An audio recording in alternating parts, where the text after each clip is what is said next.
We not talking. Oh, yeah. No. Okay, everybody, you see how gorgeous my co-host is? Okay. And she's stunning. But does anybody notice anything different about anything about her? She got a little bit stressed today. And she sent me a video and said, "Don't be mad." And I sent a voice message back, which I don't normally do. And she is now able to build a castle because of all the F bombs I was dropping. Oh, it was so funny. It truly was hilarious. But I swear. I think it's like my last OCD thing that I have, and we have the perfect guest on tonight. Yes, we do. That can hopefully stop me from doing this before I'm totally in butch, like a shaved head, because that's what's next. You'd still look stunning with a shaved head, just saying. But I'm get telling this you. fixed before I have to come down and kick some booty. Okay. She was Come down is good. Mama D, how sweet she is when she heard. Oh my God! When I said we are not talking about the hair.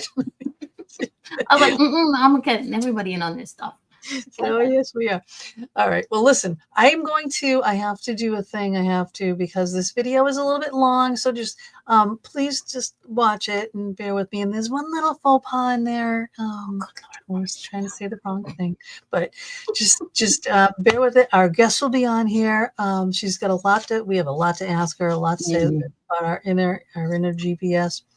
IGS. All right. So I'm going to play her video, get her on here, and get this show started. Mama D, I love you. You have no choice.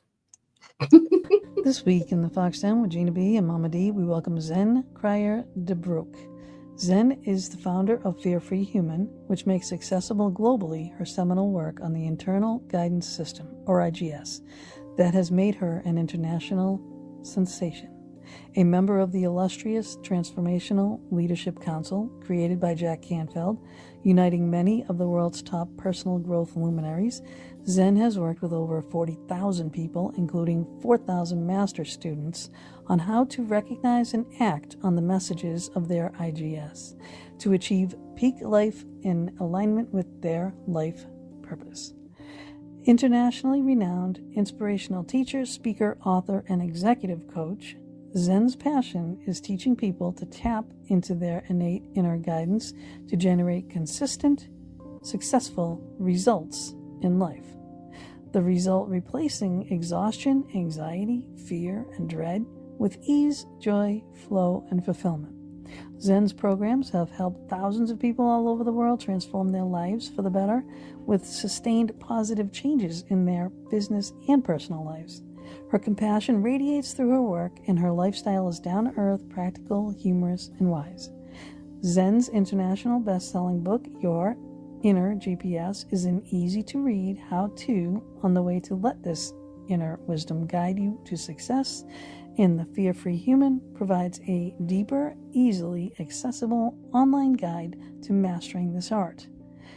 The key to Zen's success arrived when she decoded her own internal guidance system, and she learned that everyone was born with a factory-installed inner GPS.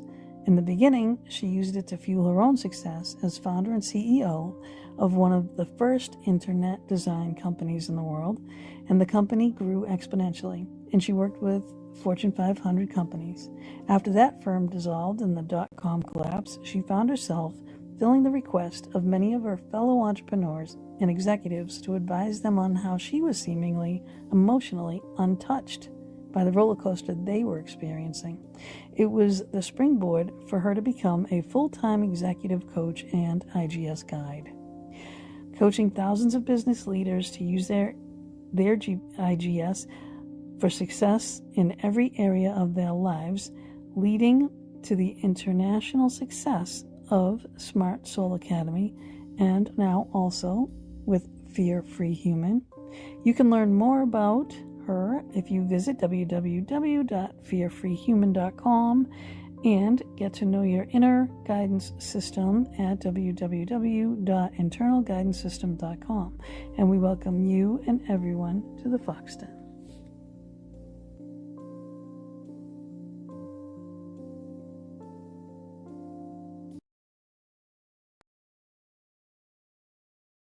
Okay, bear with us. We gotta unmute mics. Got you. All that. Hold on. There we go. Okay, we got it. We got it. Yeah, I screwed up a little in the middle there. I Oh, apologize. good Lord, woman, child. It has been a day. It just has been a day. But Zen, please bear with us. Oh, it's not that difficult. You guys are so lovely. It's so lovely to be here with both of you. Thanks for having me. Oh, it's our Oh, pleasure. oh, Just be prepared for the you are craziness. something. You are, you know, I gotta say, like all the pictures that I see of you, the smile that you have is like infectious, so I can see how all of this just fits you well. Yeah. Thank you. But Thank now you. I gotta say though, even in your book, even in the bios and everything else that I've read, you kind of had a rough go at the beginning of your journey. I think I've had a rough go most of the journey, actually. It's been rough. Yeah. And but I've lost my immediate family, my brother, my dad, and my mom already, and had cancer, and had some other business issues and situations come up. It's been a lot, but I think it's important for me to have gone through all of them because I'm really able to help a lot of people through a lot of pain Yep. with the tools that I've developed for myself, the internal guidance system. And we're all going through it. It doesn't matter who I talk to. We've all got stuff that's Right. painful and hard. And you talk to somebody and you have no idea, and all of a sudden they open up and they tell you what's really been going on in their lives. And it's just amazing how tough it is to live on this planet. Really, as a human being, yeah. it's hard. It's hard. It is. And then there's external things that are attacking you all the time, or people attacking you, or whatever. It's like you always feel like you're constantly under attack. And just trying to make ends meet and things like that. It gets really difficult. I've always said, and I said this, and I'm glad I'm at the latter part of my life with the way that the world is today than back at the beginning. Like, I feel bad for my daughters, for my grandson, like, I don't know how you're going to do it. But this, I think your system will help. Managing and all of this. Now, I've always said, now you say you're in a GPS and you're in a guidance system, IGS, and that is like, I always say trust your gut and trust your intuition. Is this like kind of along the same? It's different. It's very different. So we were born with this system. Every single one of us has it, and it operates the same way in every person I've ever met, no matter where they are in the world, no matter what age they are. It's the exact same thing. It shows up as a tight lump in the throat. Have you ever felt like you had a disc or like a hard lump, right? A tightness in the chest, that anxiety, anxious feeling, or a sick, rock hard feeling in the solar plex area that just sits there and you're like, it's compressed feeling. It's the exact same for everyone. And what it means is what you're thinking is not true or not going to happen. Every single time, no matter what. It's a signal. Now, the interesting thing about this guidance system is it is attached to something outside of us that has wisdom and discernment about our life's blueprint and what we're here to do and participate in as a soul. And so when we start to get off track, this part of our body tightens, meaning that our thinking is carrying us off our life's blueprint. And what I have discovered, and I decoded it, we all have it. It's not, you're already using it. It's called stress, worry, fear, anxiety, overwhelm, frustration, procrastination, right? So Yes. as we're feeling these things, this stress, this anxiety, that is guidance that our thinking is off. And once you learn how to find an opening, this instantly releases and you're back on track on your blueprint. So it is truly a guidance system that is manipulating our body to share with us how to change our thinking to be in alignment with what is best for us and everyone around us. That's talk about something that is so needed in this entire world. Like, this should she makes it sound so simple. It is once you get to learn, once you get to start using it, it does become simple, and it feels natural because we're already, and Abraham Hicks, right? Yeah. Have you guys, okay. So when she talks about reaching for a better feeling thought, that's exactly what she's talking about, is an opening thought, reaching for the thought that's going to release the center part of the body. And then you're back in alignment with what is perfect for you to manifest and attract to you. There you go. There you go. Yeah. So anyone can tune into this, and it's not like, I mean, is it, how do we, I mean, what's step one? What do we do? Okay. So right now, I know that Gina was telling me before the show that she's got a lot on her plate, a lot on her plate. So what the key is think about one situation, one specific situation, and Mama D, you could do the same.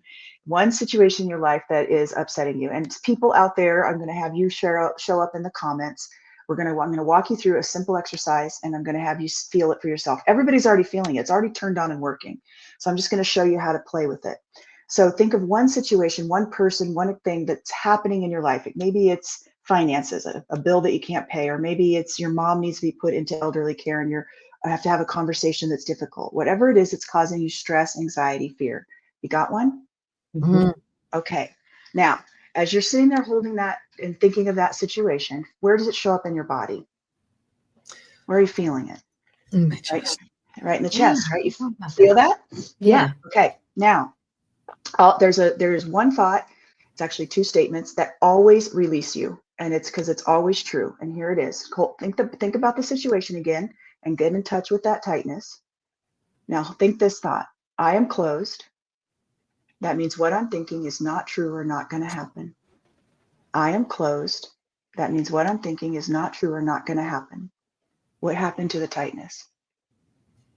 It's alleviating a little bit. It's alleviating. You feel that? Okay, because that's a more true thought in alignment with your purpose. Okay, so you want to share with me, one of you, the situation? And everybody out there that's listening in the audience, you could share with us what happened when you thought that statement. Go ahead and put it in the comments or comment below and just let us know. Did you feel that slight release too? Because that's an opening. That's a restarting as an opening. Yeah, because I feel like I have to have a conversation that I'm thinking is going to be really difficult, and it's really not going to be that difficult. It's not going to be difficult. Now hold that. Now let's work with that. The conversation, you don't have to share if it's a personal thing that's, somebody's involved, but give me a theme, a theme that's going to be difficult, like just the theme of it. Financial. It's a financial conversation you have to have. And you're holding the thought that the person's going to react in a particular way. Mm-hmm. Okay. And what's that? Can you share what you think it's going to be? The reaction's going to be? Defense. Defensive. Okay. And they're going to get upset. Now, as you're thinking that, notice how the internal guidance system's responding in your body as you're holding that thought. What happened? It's going to be difficult and intense. It tightened back down, didn't it? Yep. And then hold the thought. It's not going to be difficult. There's a solution. We're going to be able to work through this. Did you feel it release? Yeah. It's going to be okay. So now we would play with your thinking, and what you do is you play with the strategy. Now we go in and well, how do I talk about this? And you want to step into the conversation open. So you just play with, how am I going to have this conversation, planning it out and feeling, oh, that feels right to say, and this feels right to say. You see what I'm saying? And this is how we do life. And it's the same with making decisions. Now, the cool thing is, try to go back and think that the conversation is going to be difficult. It doesn't feel true anymore, does it? Yeah, I don't have that. Yeah, and you can't hold the thought because it doesn't feel true anymore, does it? It doesn't. It's like, oh, I know it's not going to be difficult. It was a very fleeting, because before I was dwelling. Yeah, and you're like, oh, and now you're like, it's not going to be hard. I know it because I can feel it's going to be okay. Yeah. Yeah. So now, how do we keep it from creeping back in, though? So that is time goes same thing. on. So okay, now I'm going to share with you. This is the next cool thing. What just happened to you is you just started a new neural pathway in your brain. Okay, so how many people do you have a real concern about having difficult conversations that they're going to get defensive and mad at you for having the conversation as a pattern in life? It's a couple. There's a couple. There's a couple. Yeah. And so a lot of times we pick that up from our childhood. Not me. Yeah. Not you. No. Yeah. No, you have different stress themes. You have different stress themes than she does. We all do. I call them stress themes. They're the things that always stress us out, that always upset us, that always cause issues, right? And so we get pre-worked up about them, and then they're not what we thought they're going to be. Well, what happens is when you use this, right? It does take a little time, Sharon. I just saw your message. It does take a little time for you to build trust in this. That is one of the things. But it always works out, and you will build trust. But the thing is that those stress themes come from our childhood. And as you work with your mind on the same theme, like this isn't going to be hard, and you feel the opening. It always has to feel the opening. This is not like fanciful, magical thinking or positive or negative thinking. Mhm. That's not what this is, because you can get an opening to something that you would feel is unpleasant. My brother got lost up in the mountains, and when I thought I'm never going to see him alive again, I opened because it was true. And it led us me to be able to lead his rescue party to try to find him with clarity, and also knowing, not freaking out of not knowing, but knowing. And I had a woman whose sister disappeared in Colombia, and she opened that she had been murdered, and they found her 2 weeks later in the trunk of a car. I mean, this is the real thing. This is not positive or negative thinking. This is about something inside of you knows the truth. And this is attached to that. Yeah, they always did that test too. You know what I mean? There are things like similar.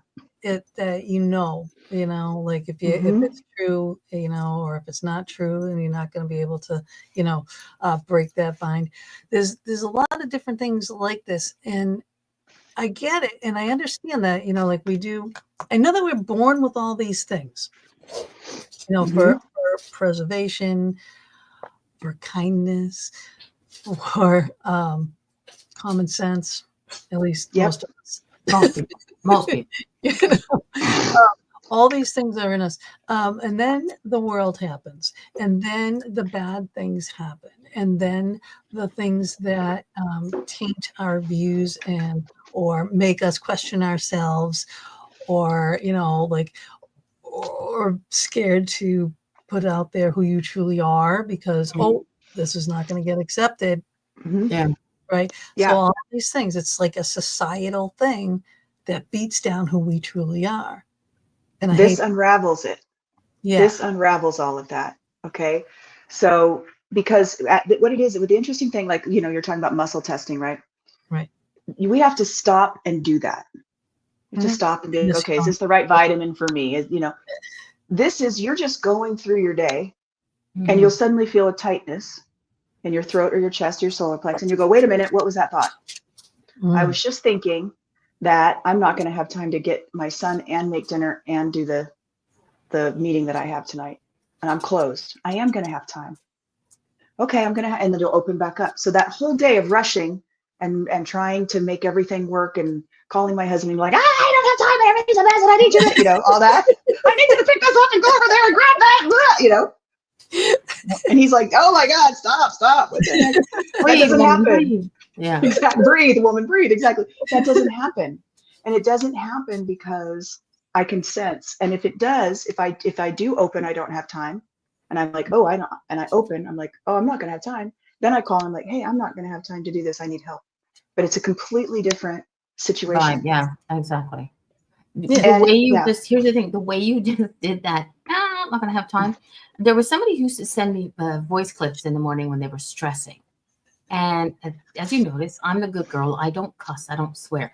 There were so many F-bombs and anger and frustration. And I wasn't even awake when these were. So when I get up every morning, I would go, okay, let's listen. And I go back. So are you feeling better now? And I get a response, yes.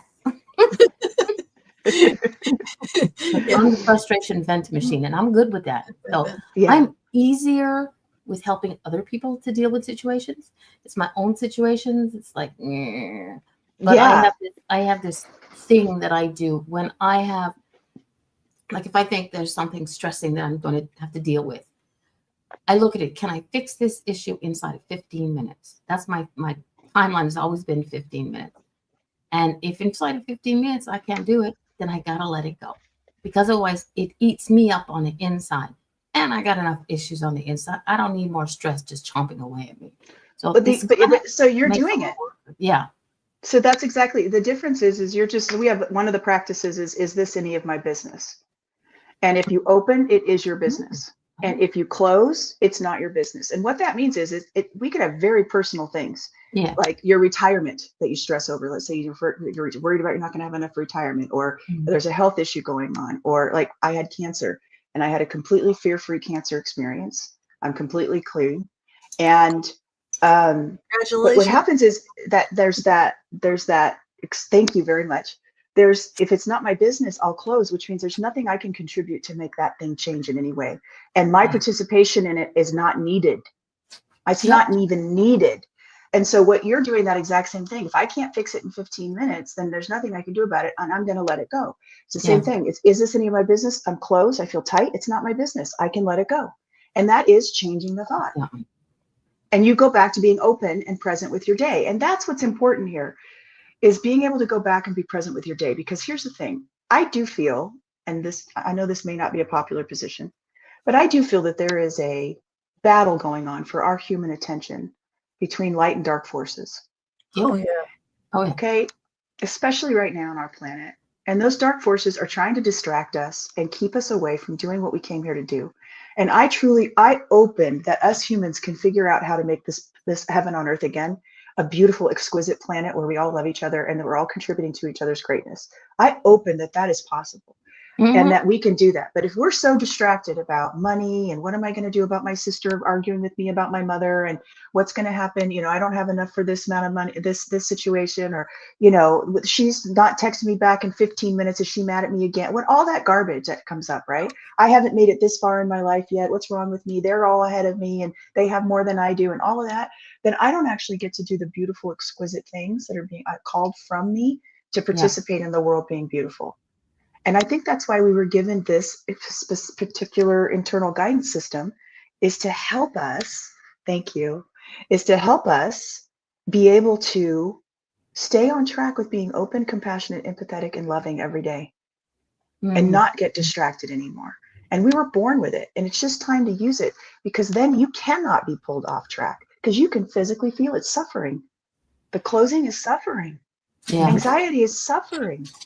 And we're not meant to live that way. Suffering is guidance. And I don't like being like that. And that's why I rant and I vent, and then it's done. And then that's okay. You know what I mean? Then it's okay. And I think it's okay for you to rant. Yeah, I do too. I rant and vent too, but I also don't make it about anybody or anything. I don't blame anybody. I just go, this isn't working for me. Yeah. This isn't working. I don't like this experience. And then I'm like, okay, let's pull it together and fix it. Yeah. Yeah. That's hilarious. That is hilarious. You can talk about, there are different ways and to focus your mind, like a meditation type thing and stuff. And I gotta read this one thing that you wrote in your book that I just love this. And you're talking about being able to calm down, right? And it says, now what you may find is that your mind wandered, whether you liked it that or not. It may have started naming things. If this happens again, treat your mind as if it were a box of puppies. And that's right. A box of puppies.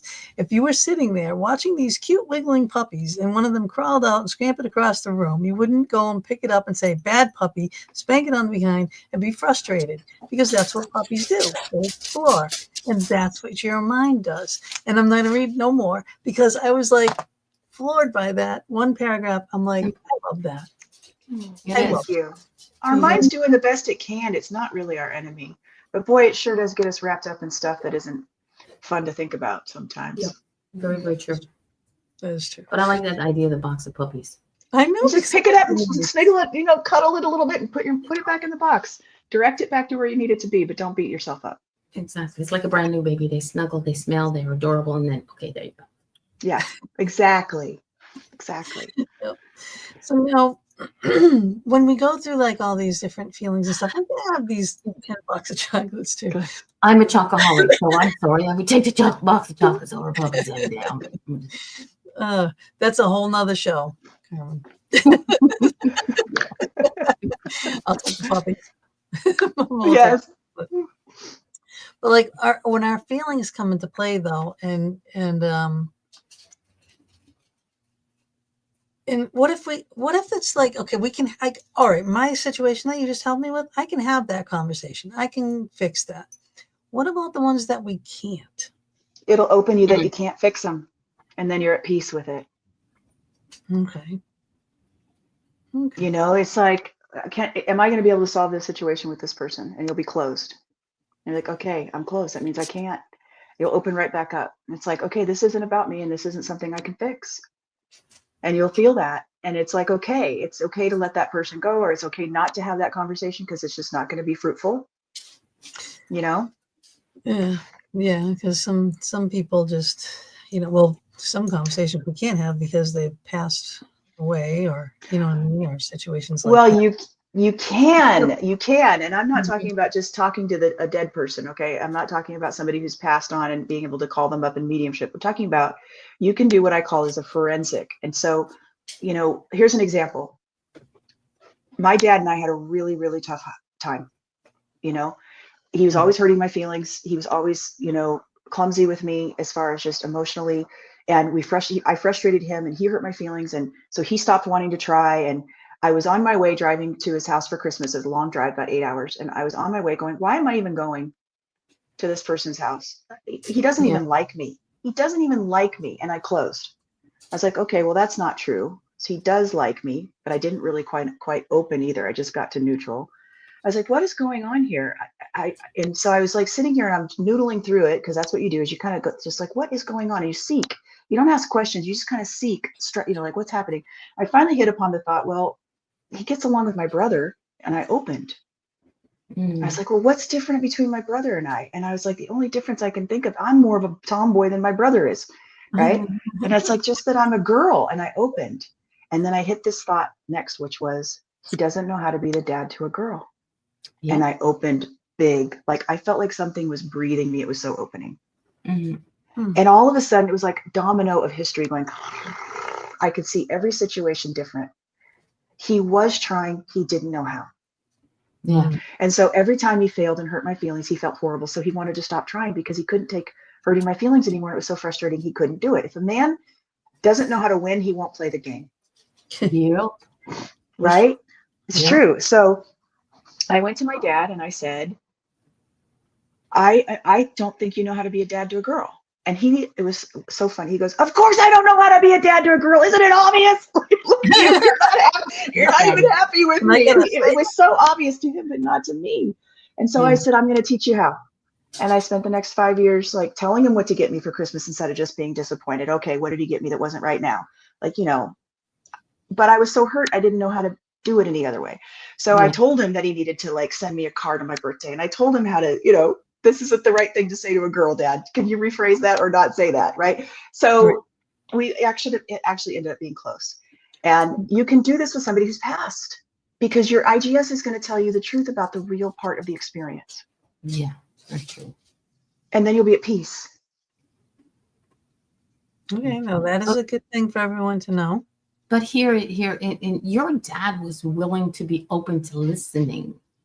What about those people that aren't willing, and husbands, wives, your partner, significant partner that you can't get away from? You both live in the same house, but they just won't. They won't accept that what their way of thinking or what they're saying or what they're doing is wrong. So I think that's the key. Yeah.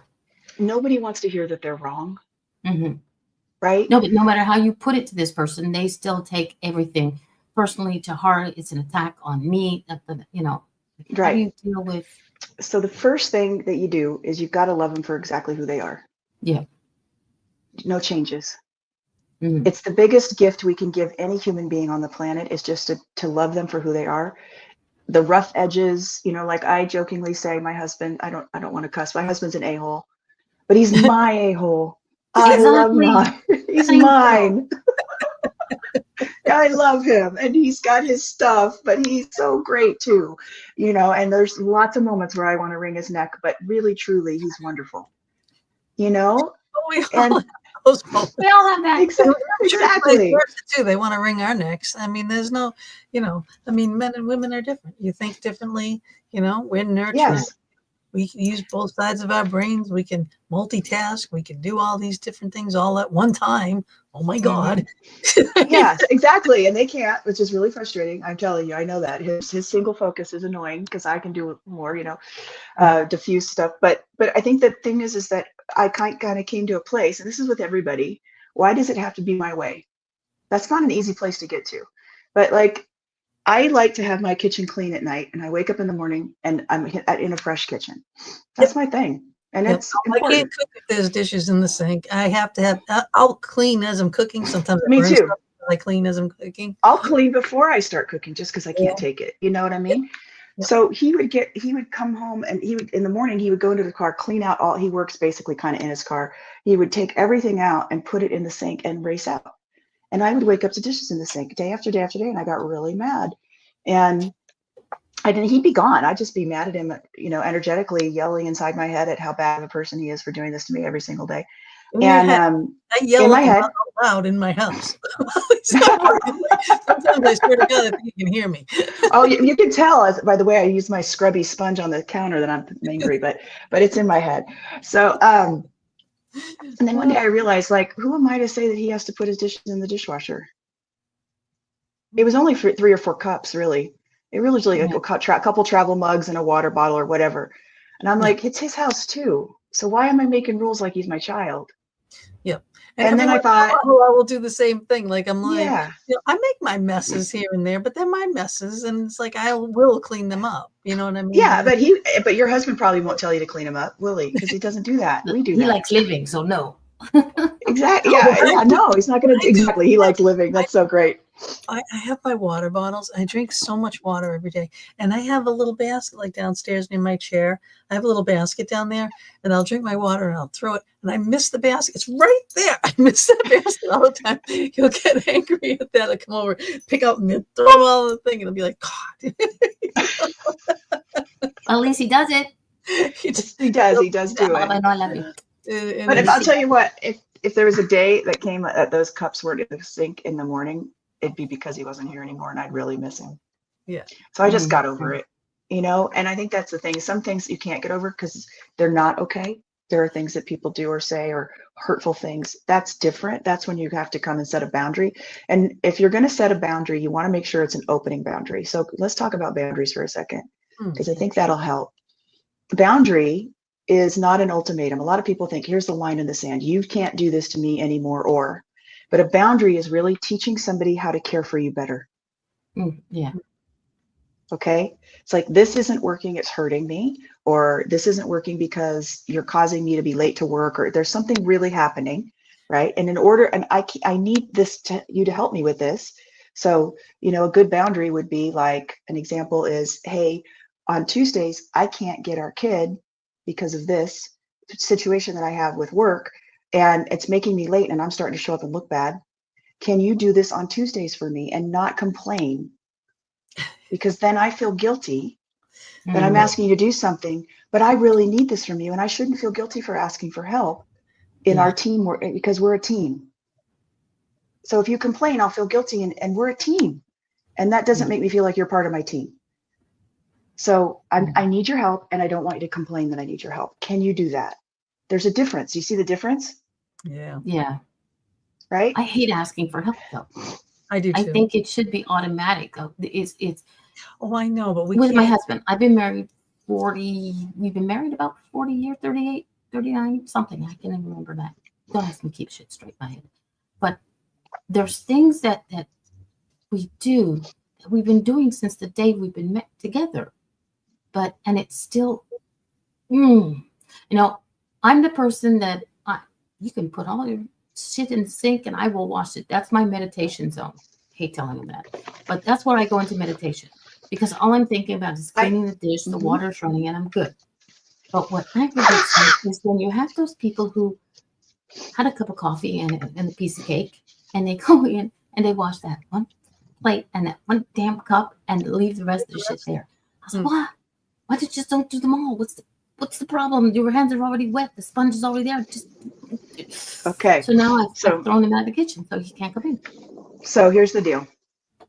Men are single focused and women are diffuse focused. We will see all the other if you ask him, this is not a joke, he didn't see any of the other dishes. Right. He didn't see any of the other dishes. Oh, yeah. If a man needs a pair of socks, it's like hunt the deer, hunt the deer, hunt the deer. There's a woman called Allison Armstrong. She teaches about understanding men. Hunt the deer, hunt the deer, hunt the deer, hunt the deer. That's all they know. So then they need socks. And they're like, get the socks, get the socks, get the socks, get the socks. So he goes to the store and he gets the socks. He comes home and you go, sweetheart, did you also get the toilet plunger? Because ours broke. No. Why didn't you get the toilet plunger? You were just at the store. Because I went for a pair of socks. Right. And I know, but you could have gotten. Right. Exactly. And that's why they get really freaked out when we send them to like get something like tomato sauce. And we say they have to be stewed, chopped tomatoes. And they stand in front of the tomatoes, freaked out. Well, that's me grocery because shopping. they've got basil, they've got some with green chilies in it, they've got this whole stewed, they've got and they're like, and they're like, I don't know why do you do this to me? I'm so confused, because they know when they go to the store, the exact pair of socks they're going to get. They do not shop. Right.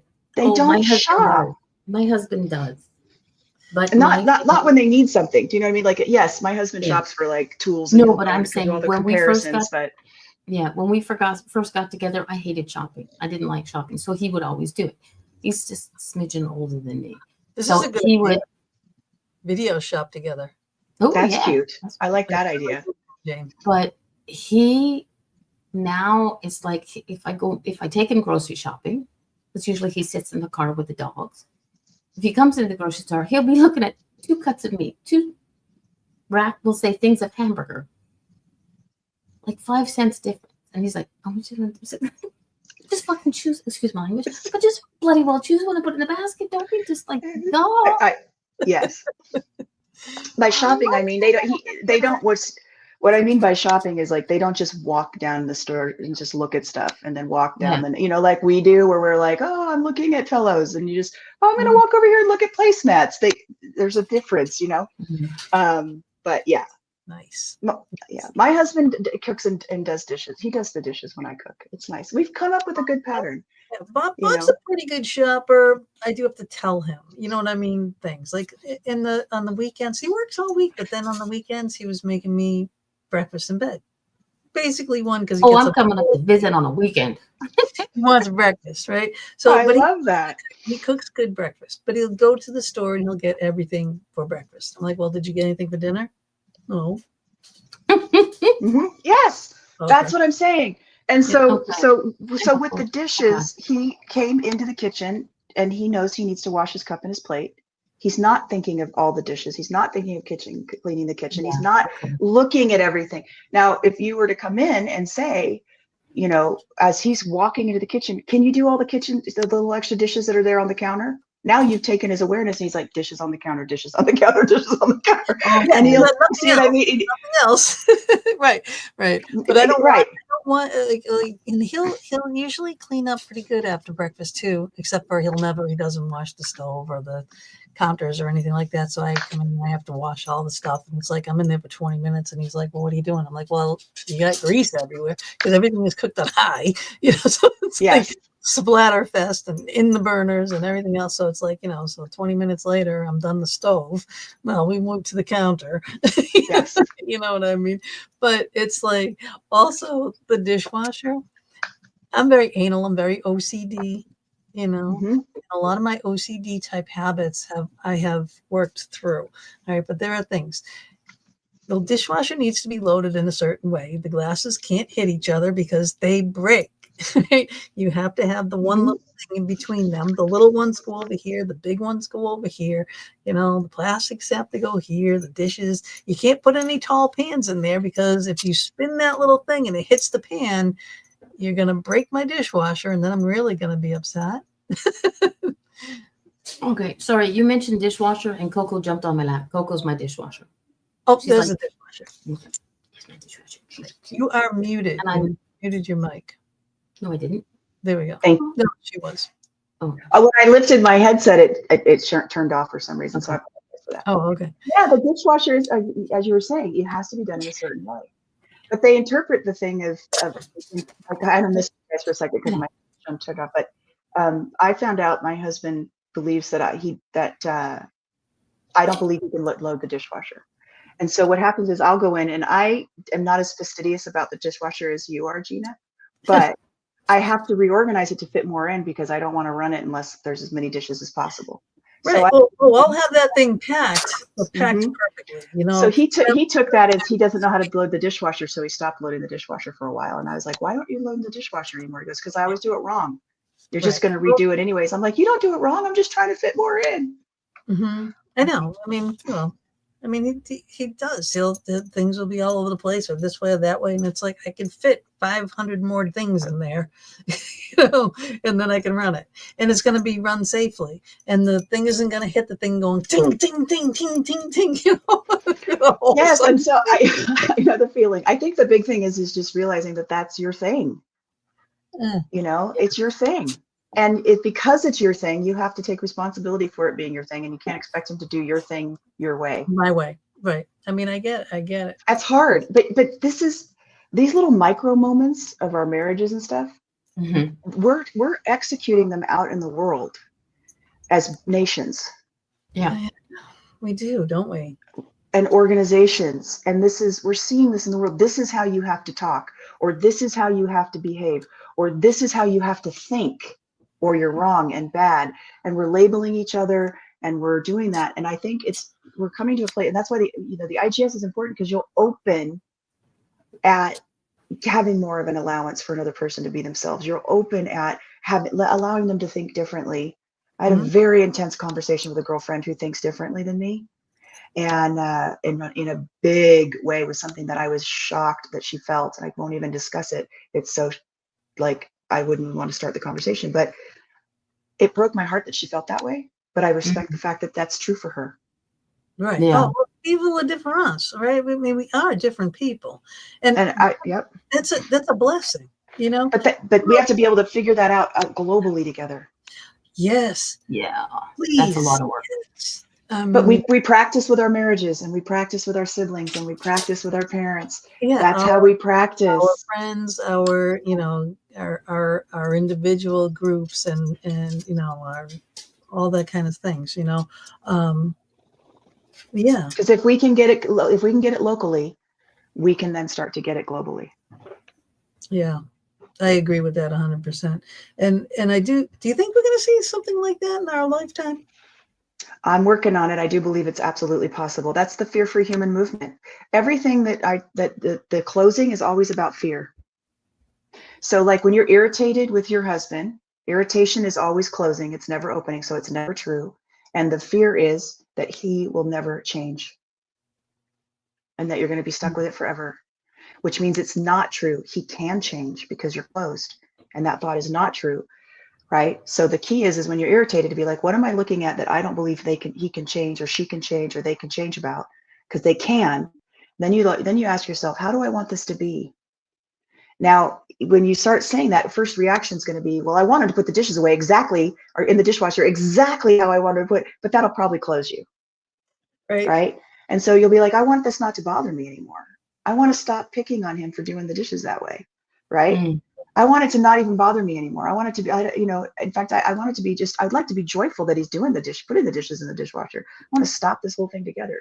And that may open you. And in that opening, your mind changes and the irritation starts to shift. Nope. No, that's my honey. Oh, hi, Bob. He's not going to do it. But that's so cute. But there are times when the irritation is something that you do get an opening that you can have a conversation with a solution that will work for both of you. And the key is it needs to work for both of you. And it's really, I think that is the most precious thing about having a really great marriage, is wanting each other both to win. Like really being committed to both people being happy and sticking with the conversation until you both feel like, yeah, this is going to work for us. Because that's when the us becomes precious. It's in working that out and getting to that unique, beautiful, intimate moment. That means we don't want to go to another mate. We don't want to do all that stuff again. We've got our system, right? We've got our system. Like I said, he's my a-hole. I love him. We've gone through so much together, and he's shown up for me so many times. And so if he comes through grumpy and snappy, and I'm like, whoa, I'd give him a lot of slack. And that's the other thing. Our men are going through a lot more than we could ever imagine with the world being like it is, because they can't protect us. They can't protect us from some of the stuff that's happening. And they're watching it go into a spiral, and that's crushing them as men to not have power to stop it. Yeah. And we got to give that space for that pain. Yeah. Oh yeah. Well, I mean, I got to understand too, because I'll get like rant about these stupid little things around the house because I'm here, right? Yeah. But he's out there, he's working. He's like a president of a union, and he's going to deal with so much. I've heard you, Babylon. With these God outrageous things that they come to him with, just. Yeah, that's a hard job. right? Beyond, yes. Not to mention just his job, right? The politics itself within that whole system is awful. Yeah. Well, why ain't you doing this? And why ain't you fixing that? Because that's not my job. Yeah. Need fixing, it's like, Yes. but it's a lot of things. And then it's like, between management and between the union and then the people and then, and the politics and the stress. Yeah. So the key is when you're running around the house and you see that thing, okay, that's where, is it any of my business? Does this really bother me? And you got to get off of it because your mind is programmed to complain. All of ours our minds are programmed to find the things that are wrong, not the things that are right. And that's part of using the internal guidance system, is that the things that are wrong and you noticing them are going to cause complaint. And you either decide that you can't ever complain. Like seriously, it's like really bad juju, really bad energy, really will mess up your life. It is like a snowball rolling downhill, okay? And it picks up speed. So you either got to decide you're gonna accept it or you're gonna change it. So when a complaint comes up, how do I want this to be instead? Or I'm gonna live with this. It's okay with me. I'm letting it go. Just like Mama D talked about. 15, if I can't fix in 15 minutes, I'm gonna get off of it. That is powerful. Or I'm gonna change it. And then you come at it from a place of win-win.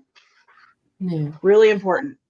And I also think like one of the things that gets me, hold on, I got to put this one up. He says, I love her. You have no choice. I kick your ass. Sorry. Yay, Bob. Is we keep so much inside. And I think even when we stress, like when I used to get those morning vents, okay, for me, I'm okay with that because then somebody gets it off their chest, they get it out, and it's like it's not sitting in there like a giant lump on your chest or on whatever. So for me, you have to express it, and like you said, when you get angry, you scream in your head. Gina gets angry, she screams out loud, and the ghosties upstairs are having a temper tantrum because she's screaming so loud, But it's like, for me, when people like most of my friends know, if you want to vent, I'm here. I'm not going to give you, I'm the person who sees both sides of the fence. I sit on the fence, which irritates my children, but I sit on the fence and I will show you both sides of what I see. But if you just want me, my daughter will come to me sometimes. She'll go, Mom, I want to speak to Mama D. I was like, okay. So which means I can't have a mom reaction, which is probably going to be an interesting conversation. So that's so my friends and my children know. You want to just vent? Just go ahead. Just in the beginning of the conversation, venting's healthy. I agree with you because you've got to get it out before you can create solution. I'm talking about complaint, where you're just complaining, you're inside your body and complaining about the same thing over and over and over again and not doing anything. That's different. I do. That's different. That's different, and it's really, really detrimental to your health. It's detrimental to your relationships. It's it's a little different than venting. Yeah, my issue is I complain about the same thing, not always verbally, but I'll complain about the same thing. And Chris says, amen for that one. Right. I'll complain about something, but then I won't ask for the help. So, which makes me no longer complain about it. There's trash. It's building up. We have 3 trash containers: regular trash, recycled trash, and compost trash. I got a ton of recycled trash to go out. I'm always the one who goes to bring it out. And when I go to bring it out of here, well, why didn't you tell me about it? Like, dude, they're in the kitchen. Go in the kitchen. You see it, you do it. But then I just shut up. I go, oh, it's there. I'll do it. Done. Well, that's another childhood response of like not having help as a kid and doing it yourself. And so you get used to doing it yourself. And then also asking for help when you're a kid and having them not help you. And the pain of that, or belittling you or whatever happened around help, the pain of that is not worth it. So you then decided, I'm always going to do it by myself. I think a lot of times he'll say, you're so much like your mother. And a while back, I used to think take that as an insult. Now I say, yes, I am. I'm honestly, because my mother used to just use it shoveling off the porch and the steps. My father would go out there and shovel them off. But he wouldn't shovel them like the cement steps down to the cement, because we got a whole lot of snow up here. He wouldn't shovel it down to the cement. He would just take off the loose stuff. But then my mother was like, then your foot is not flat, it's like this, so you take a chance of falling, and if I fall, and I'm the same damn way.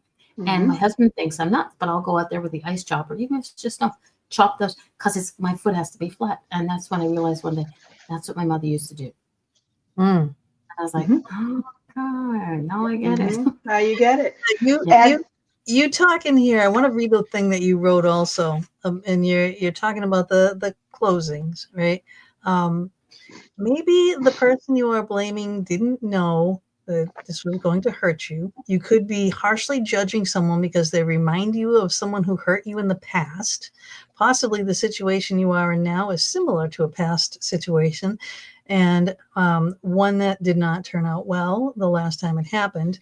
Go back to your unexamined assumptions and see if there is a who, what, where, when, why, or how that you need to shift. Now that too really stuck to me.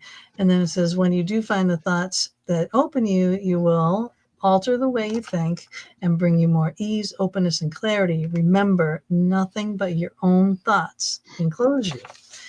I mean, that is profound in and of itself, because that's like all of this, all of our rantings and ravings in a nutshell. That's right. That's right. It's always our own thinking that closes us, which means we always have the power to feel good. We always have the power to get ourselves out of suffering by finding the opening thought. We always have the power to release somebody else's control over us. Sorry. Think about how many times, that's okay. Think about how many times you have spent an hour or two having a conversation over and over in your head was about somebody. And they control you in that moment. Right. And so we can take that control back because we're closed. And we're like, what is it that I'm thinking that's not true about this situation? Like I'm wrong, or I did. A lot of times it's assuming that you did something wrong and you didn't. Yeah. Right. And you're defending yourself, and you're closed, and and it's because you have an underlying assumption that there's something that you did to deserve being lambasted or to deserve the treatment that you got or whatever it was. Right. And it's not true. It's like, I didn't do anything wrong, and you open, and then you can let it go. I didn't do anything wrong. I can actually own that, but a lot of times we take on being wrong, and then it drives us crazy and hijacks our mind. Yeah. Yeah. Oh, adamant that I'm not wrong all the time. Yeah. Stop, Mom. No one's wrong all the time. Yeah. All right, there was something else that I wanted to bring up too, right? And I don't even remember what it was now. I'm sorry. But there's so much here, so it's just ridiculous. Well, a lot of the book the thing about it is I tried to read it as ways to find opening thoughts. When you're stuck in a really hard situation, how do I get myself out of this thinking? Because we truly believe that what we're thinking is true. Yeah, go ahead. All right, it says I'm going on to the question list now, okay? Because I don't usually read questions off the question list because I don't like doing that, but these are great questions though, and I'm jumping, back and forth. But what happens after a person has been using this, and much of the programming from their youth has been reprogrammed? Is there a time when we stop having old programs come up, or is it just a constant task of tackling outdated thoughts? All right, now again, that's kind of about what we're talking about right now, of where, when, whys, and the things like that. So every time you find a closing thought and you reconfigure it to an opening, you start a new neural pathway. And what happens is the old neural pathway that, let's take a pathway of getting angry, seeing dishes in the sink. Let's just use that one, okay? So you come downstairs and you go ahead and you start. Oh, there they are again. And you start the head noise, right? And you're upset, you're irritated. Irritation's always closing.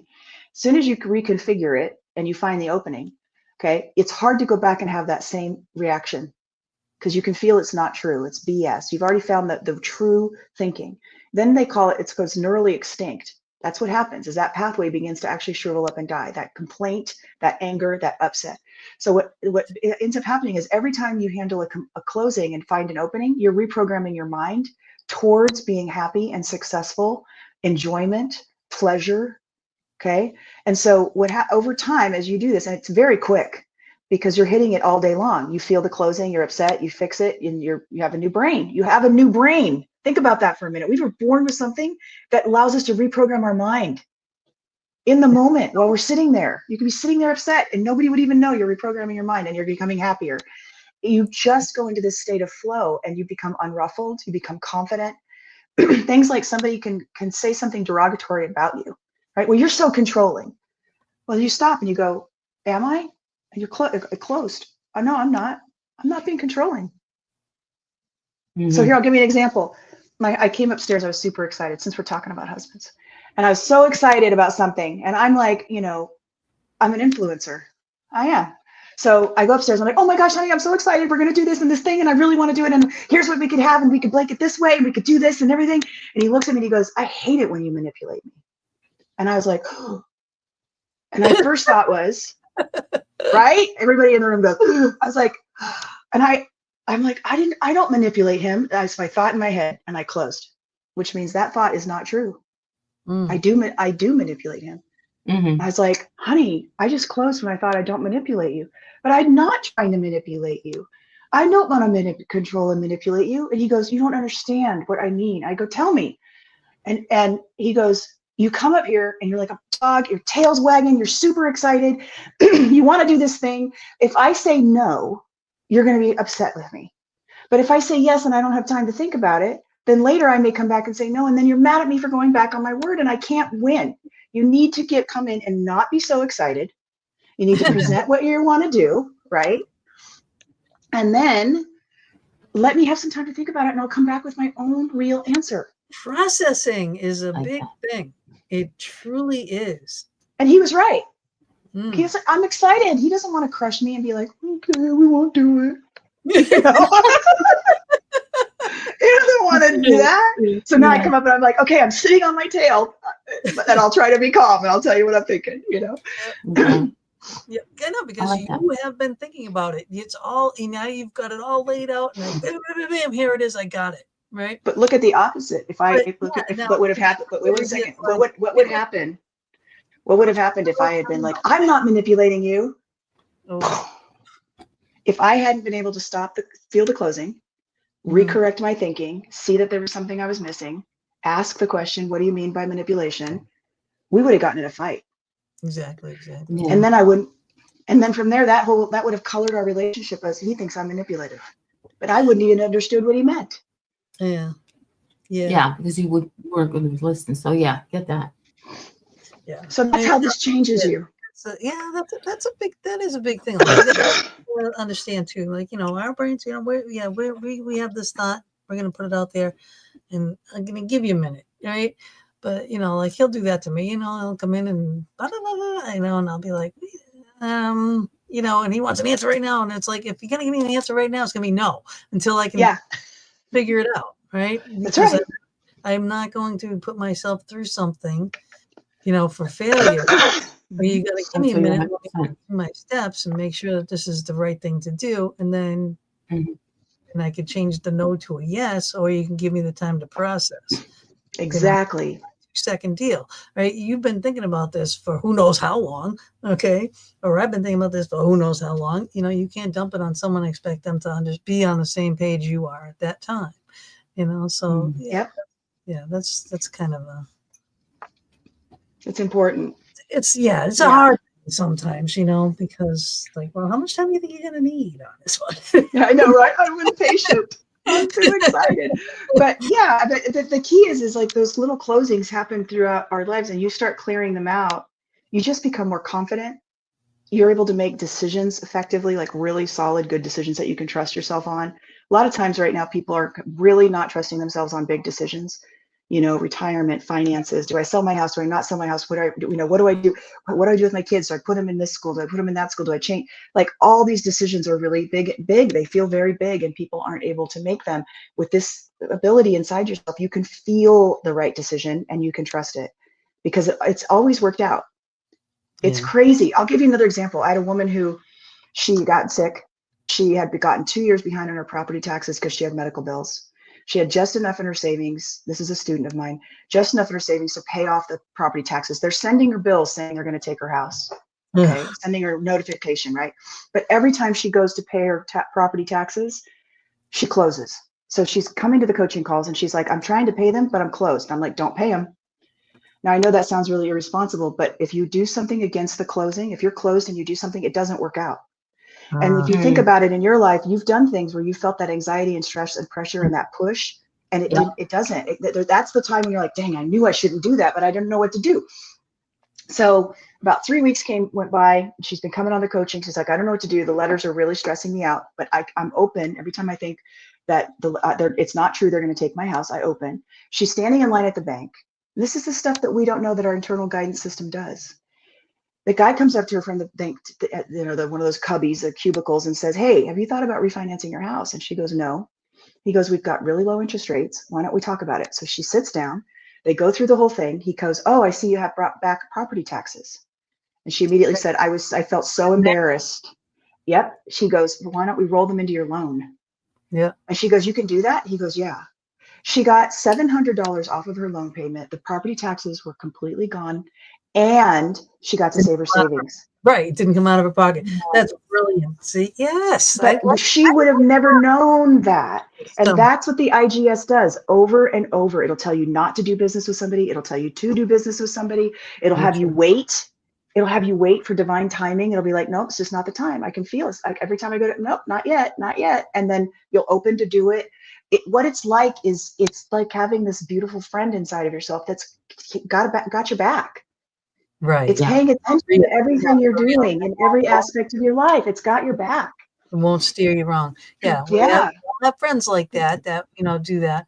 But this is where you can get this too, right? So is this the little one? Is this a audiobook? Yes, it's me. It's an audiobook. I read it myself. Oh, no kidding. Oh, you get the sweet voice. Thank you. I love it. So the audio in the book is so you can do Amazon Kindle or Amazon. Yes. We also have her sites here. Hi, Roger. www.fearfreehuman.com. That is that movement. Okay. Yes. And if you want, we have I'm going to give you a different URL actually, befearfreenow.com. Okay. If you go to befearfreenow.com, sorry, I didn't have that in there. We have a coaching membership. It's $27 a month.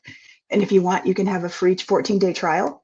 You have a mini course on how to use your IGS. I give you practices and tips and tricks on how to use it. And then you can come to the coaching calls and with issues like we're talking about, and I'll work with you on your IGS. And it's only $27 a month to work with me and get the full program. If you decide you want to enroll after the free trial.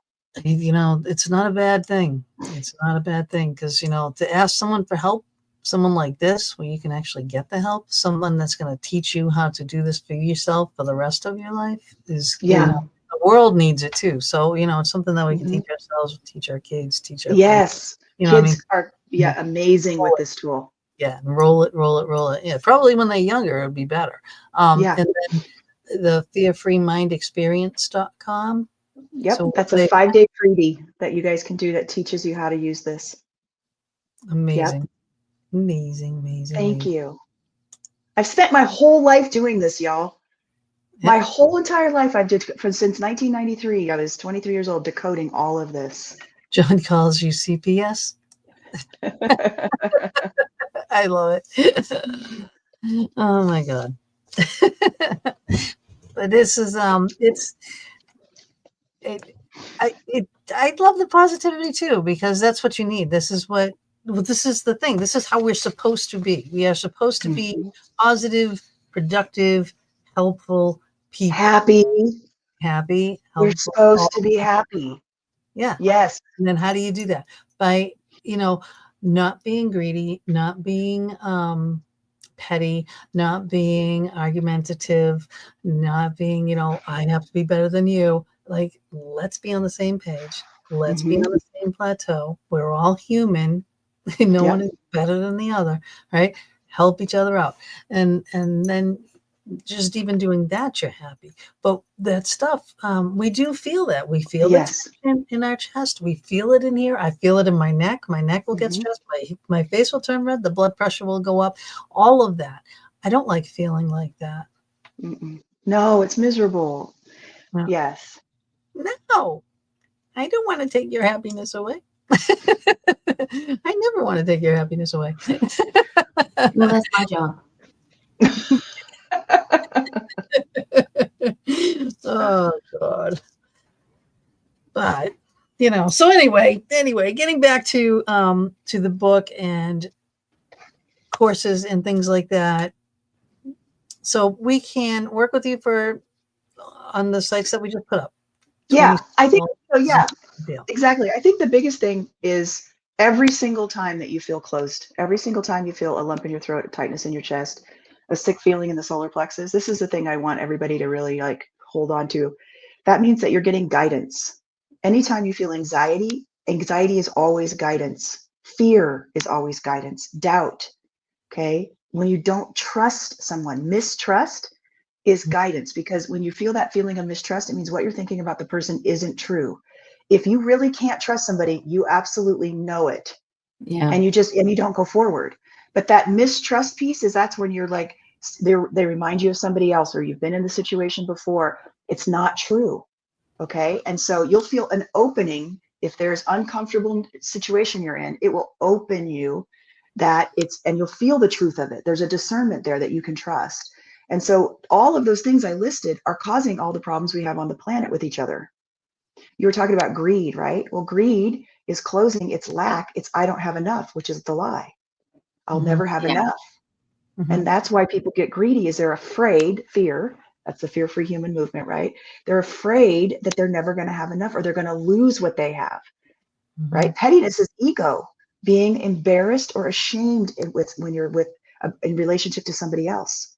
And you want to hurt them for hurting you. That's what pettiness is about. And that's closing. That's from the closing feeling has us lash out at each other. And so as humans, we have this guidance system that if we listen to it and we feel it and we reconfigure our thinking, it brings us to peace. I believe that this is the thing. I truly do believe, y'all, that we can evolve the human species 100% forever out of fear. The fear-free human movement is in 1,000 years. My desire is that we will no longer have mental fear. All of this stuff will be transmuted. Our minds will have been recreated, and there'll be a teacher sitting there talking about fear, like we talk about lead in the Roman Empire, how it took it down, right? Yeah. And they'll be saying, and we had fear on the planet, and this is what was happening, and that was what was happening, and there was nuclear wars, and people were murdering each other over land, and there were children that were being taken from their parents, and there was this happening, and there's disease, and there's cancer, all this stuff, right? And the little girl looks up at the teacher and says, "What does fear feel like?" And he goes, "I don't know. We've never felt it." That would be wonderful. I'd sign me up. Yeah, because this is how they control us. This is how people control us in the media, right? Fear is chaos. It is. Chaos is control. Exactly. And we have a fearless leader now that loves chaos. so yeah. Y'all can hate me. I just don't like him. All right. That's my 2 cents on that right now. I'm not See, that's that again, that there might be somebody in the chat room who likes him, but of course. But what I like is I always leave it to God. There you go. I always say leave it to God from Roger. But what I like about you is, yes, I know you can't stand the person that's there now. And I know that you have people who like, oh my God, walks on water. But you might have a disagreement, but it doesn't stop you from liking that person. I have somebody in my life who is so negative about what's going on in the States right now. And if he finds out that you like what's going on in the States, don't talk to me ever again. Don't. It's like, dude, people can have difference of opinions without freaking out. It's really important to have difference of opinions. We cannot get the solutions we need unless we have differences of opinion. Now, the thing is that, whether you like a person, like him or not, Trump, we're talking about Trump, obviously, right? I'm imagining. I want to make sure. Yeah. Whether you like the person or not, okay, our whole political system is a mess. All right. There isn't anybody at the top who's incorrupt and who is not does not have serious problems in some way, shape, or form. You can't get to that position in the world and not have that. And and the thing is that there's been a lot of light being shined on, and he's very good at making himself look like a fool in the things he says and what he does, right? But others are the same way, are hidden. They're hidden.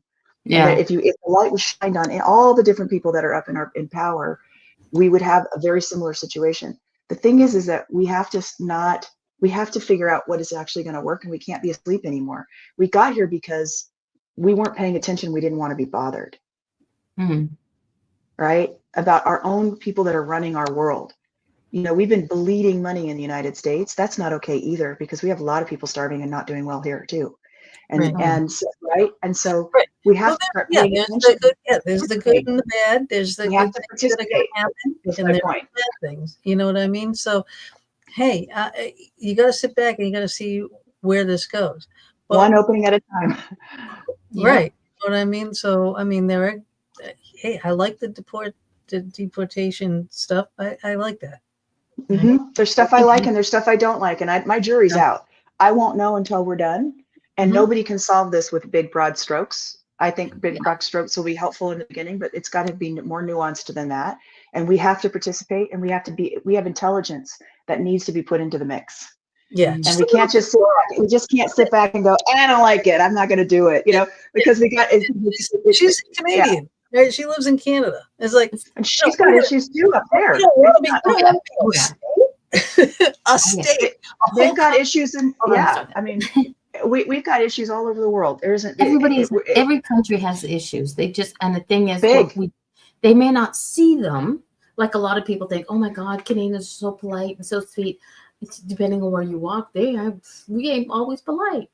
I know. You don't know what's going on behind your neighbor's door. Exactly. You never know what's going on within people. So, there's a lot of messes up there. UK, Europe's a mess right now. I mean, UK is arresting people for social media posts, literally coming to your house and arresting you for what you put on social media. That's not okay. It's not okay. I don't care. It's not even hate speech. It's just going against what the government wants you to believe, think, or put out there. That's not okay. Yeah. We've got all kinds of issues with our food, with chemicals, with our, there's so much happening that so this is the thing. This is the distraction that I was talking about, where like, if we are in our heads with complaint and with upset and like pettiness, like you're talking about, right? We're not focused on our gift being given to the solution. And each and every one of us has inside of us a piece of the puzzle that's incredibly important. Okay. I don't believe we have one life's purpose. I think we have 100,000 of them. Okay. And it's like giving the book to that friend that completely changes her life. It's smiling at the person behind the coffee counter. It's taking care of your grandbabies on Saturdays so your daughter can work the second job. It's stopping the young man who's being rude and saying, wait a minute. No. We don't treat people that way, and having that moment. It's all these little things that we're here to do and to be part of. Okay. And if we're not in our center and we're not in our openings, we don't get to participate, because it's our openings moment to moment that move us into when to participate, and it's our business, and when not to participate, because it's not our business. And by it's not our business, I really truly do mean it is somebody else's business, and they've got it handled. Yeah. And if you think about that, there's lots of things out there that are not mine to do, but I do know there are beautiful people who are on it, and they need my support. Yeah, exactly. I love that. I love everything about you. I love everything about this system. I mean, it's really what is needed. It's kind of like a reset, and it is a factory reset, because you said it's a thing that we have, right? And it's just, I really think the whole world needs it. What are you saying, Faye? I heard someone say, just do the next best thing. Yes, and it's hard to know what the next best. I love that sentiment, and I think it's actually accurate. But how do you know? Like, so there's an example of I've been told closing. I've been giving closings. I'm like on my IGS closing, not to give somebody money, and then there'll be somebody else, and I'll be open to give them money. And like, there's that thing, right, where it's, how do you know when to participate and when not to? How do you know when to give? Because you could be just prolonging somebody's misery by giving them money, and they're about to fall on their face and get up and be a champion in their own lives. And then there's times where if you don't lift that person up, they're just going to crumble. They're too hurt and weak they need the strength. They need to leverage your backbone, right? That kind of thing. When to stand up for yourself. That's another one. How Yeah. do you know if you're just being a bitch or if you're actually like setting it down a boundary that's Boundary. important, Mhm. right? And Right. and this thing tells you that. Yeah. Right. It really truly does. Yep. You know, like that manipulation moment where I was like, I'm not manipulating him, and I closed, and it was like, I am. My little heart was like broken when I felt that, and I opened. I like, I am, and I opened. I was like, I don't understand. I'm not trying to be like that. How do you Yep. tell? But the switch in my energy was like, well, tell me what you're talking about, because that's not how I want it to be. I don't Mhm. want you to feel manipulated. Right. And he's Right. right. I'm an influencer. I get excited. I get people doing stuff. It's true. I mean, I'm a motivational speaker, for goodness sakes. You know, There he you doesn't. go. He, This was Christmas thing. Here's a lecture. You know. exactly. I don't need to like motivate Yeah. my husband. That's not fair. Yeah. Where will you be speaking next? So if someone can go see you. Oh gosh, I haven't. I'm not doing any live events right away. I do 4 to 5 coaching calls. I do them on StreamYard, and Wow. so they're in that coaching subscription, and I post them out on YouTube on Fear Free Human, and I'm on LinkedIn on Fear Free Human, and we just started this movement, and I'm going to be working with individuals.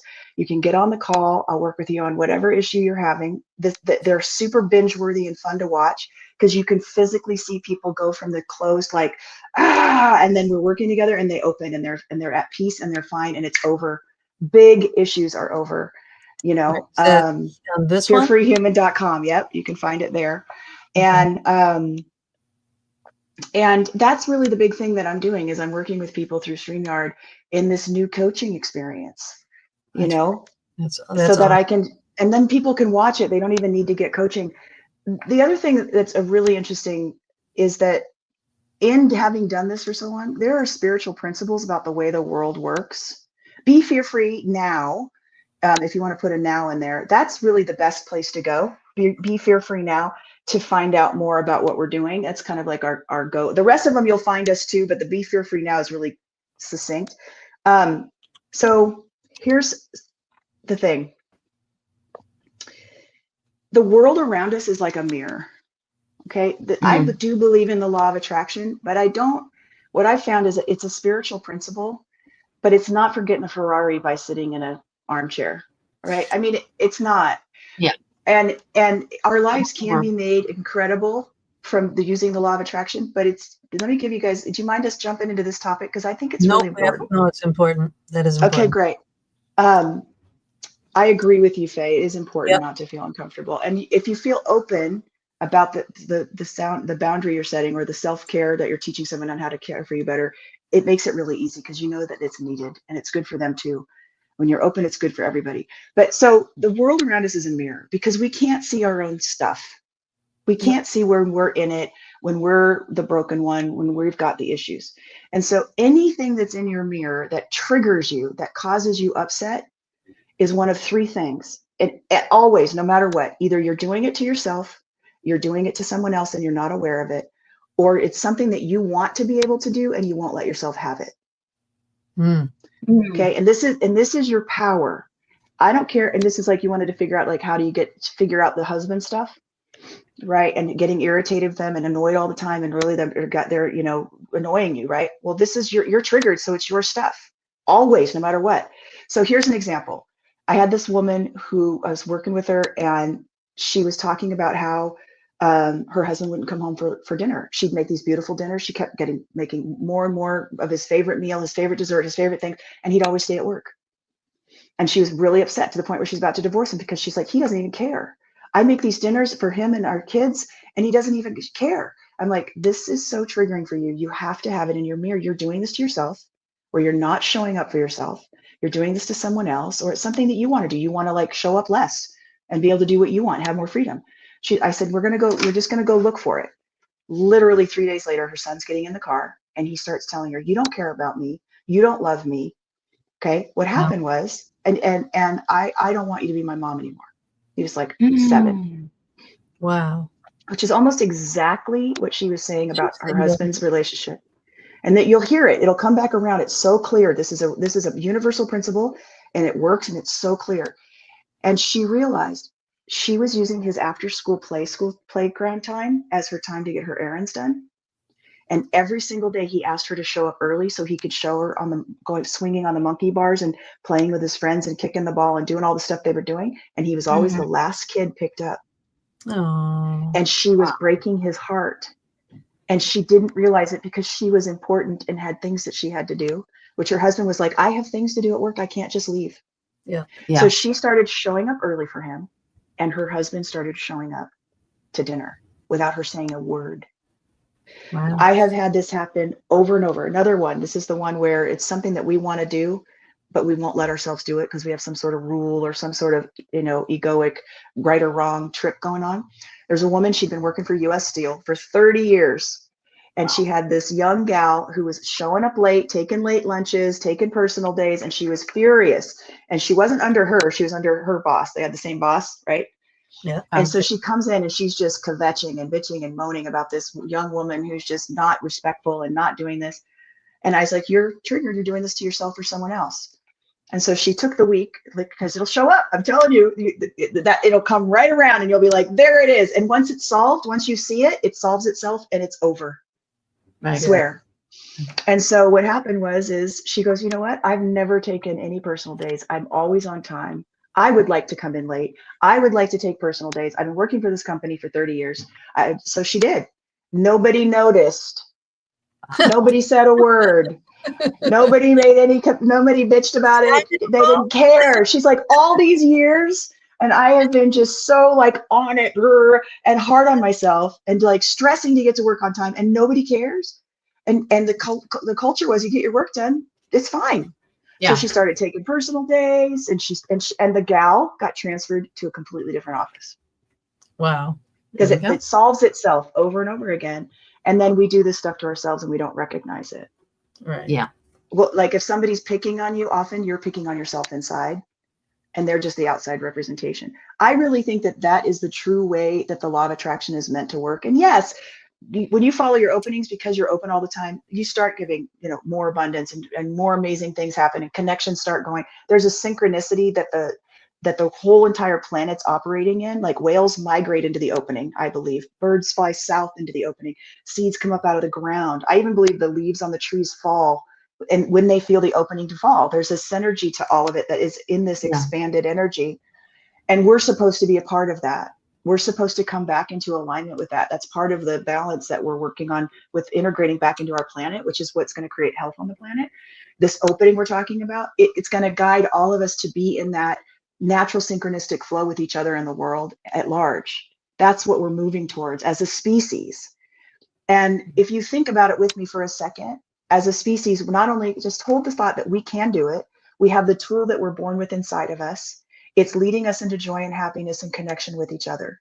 That's sweet. I love that. And that we have a major opportunity right now, because there's so much pain and we're tired of it and we want it to be different, that we're going to start seeking answers and solutions that we've never, as a species, have never sought before. And one of the things that I loved about COVID, is that I didn't like most of it, but within a 2-week period, the entire world shut down to protect each other. Right. We bring this up a lot. We talk about that a lot. This is possible. It is a possibility. It is possible. This world can all get on the same page. COVID proved that. And then people start, COVID's then they manipulated it and it all got weird. Yeah, whole world, though. You know what I mean? Yes. The whole world's good on that page. So it is a possibility. It's more than a possibility. I believe it is going to happen. And I want you to check your own ITS in this moment. I want you to hold the thought that this is happening. It doesn't feel closing, does it? Nope. No, this is happening. I'm telling you. And it's going to be a beautiful thing to watch. And I am 55 years old. I am not some little, kid who's like, oh, all posies and rosies. No, I'm serious. It's a lot of work and it's hard. It's not easy. But with this tool, this internal guidance system, and moving into the opening, it gives you courage. It gives you strength. It gives you positivity. It gives you the faith. You can't go back to the closing once you've had the opening because it's no longer real for you. Right. So we can't go back to judging people the way we did. We can't go back to hating people the way we did once we have the opening and we know the truth. We know what's really going on. And each of us in the opening is producing what we're here to produce for the solutions to come through. This is miraculous. It's pretty cool. I'm just, yeah. It really is. It's an awesome system. It's something that we have, and it's like, you would think we instinctively would know this. I know, but I think it's actually been hidden from us. Right? I do. I think that, there's a lot of we've been dancing around this as humans in philosophy and religion and science and all these different things for a long time. It's like we've been with the elephant. We're all over the elephant and are blindfolded and we don't know exactly what we're touching. Like it's all over. Once you start using it, you're like, oh my gosh, it's in the Bible and it's in Socrates talked about it and Plato and Carl Jung's talked to. You look and it's like everywhere. This opening experience. It sparks fear. That itself sparks fear in the people that want to control it. Yeah, it does. It does, because they won't be able to control people. Yeah. Sounds beautiful, but humanity has a way of destroying beautiful things. Exactly. But only based in fear. So once we get rid of the fear, which is the opening, and it's a tool, it works. Yeah. I'm glad. Thank you. I'm happy to have you check it out, Faye. Yeah, it's worth it. The book is good. And I would be showing the book all the time, but I have a PDF, so it's on my computer, so I can't forget. There's the cover, though. I have all the pages that I printed out of the book, and then I did print out the whole section on the chest, the solar plexus, all the places that this affects us, where you feel it, all that kind of stuff. So I always have all the things. Like, I love in there too, where you listed all the emotions and you had like 4 pages of 90 million types of emotions that we can feel. And I'm telling you, it is great to have that. Oh, thank you. Thank you for watching. It's her system. She's the one. But it's a great list to have to look at, because you don't think sometimes that you're feeling these things. Yeah. Or, the mirror thing, Yes. They have to go and they got to point fingers out here, and instead of going and pointing in the mirror, a lot of people have to do that more in the mirror. And I think that's a wonderful place to start. It works. Yeah. That's the thing, is it works. And the emotions, a lot of people think that they ask me, isn't this intuition? It's not intuition. It's something else. I'm intuitive. I'm claircognizant. I have ideas that drop in. But I talk to other claircognizant. It doesn't show up the same way for us. And same with somebody who's empathic, where they feel other people's feelings. They might physically feel the feeling. They might feel the energy in the room. It's different. The internal guidance system shows up the same way in every person, where intuition shows up differently in every person, because it's a gift, where this is a system that we're all born with. And then emotions. So somebody could be intuition is more external. It's an external force, right? And your IGS is internal, working with the mind and your physical body energy. Right. Yeah, exactly. And it's helping you with correct your thinking. It's helping you have powerful thinking. And it's because it's our thinking that creates our reality. But in emotions, you can be angry and have an opening, because this isn't our emotions either. So it's not just about feeling good. You can be angry and be open. And that's powerful change, anger, like Mahatma Gandhi or Martin Luther King Jr., where there's change happening. And then you can have closing anger, and it's destructive. And that's where you get the riots and the looting and right? So in the middle of an emotional experience, you could have either the opening or closing, but based on whether your thinking is true and in alignment or not. And then the people will fight it. So they'll continue to do that kind of stuff and still have all this. Yes, exactly. The closing actually makes it worse. It makes them more angry, more violent, more upset. Closing begets closing too. We can feel each other's closings. So when somebody comes, it's like, somebody comes in and they're closed, you feel it and you go, back. Right? Yeah, you're like, I'm great. I'm just having a good time. Everything's fine. And then someone comes in and you're like, they say something. You're like, what's wrong with you? It's like, where did you come from? I was happy until you showed up. What is that energy you just brought in here? What was that? You just totally hijacked me. Yeah. So this happened. Yeah, exactly. Exactly. I'm like, gosh, what happened? You can turn around and get that out of here. Yeah, no. But so there, it's an interesting thing once you learn. There's a lot to learn, but it's really fun to learn because it makes such a difference so fast in your life. Yeah, because there's just so much. There's so much in so many different aspects. Like, I want to say certain things and I can't. Like, there are so many fascias of these types of energies that just live for the combat, that live for the drama, Mm-hmm. that live Yes. for all the chaos. And I just don't understand it.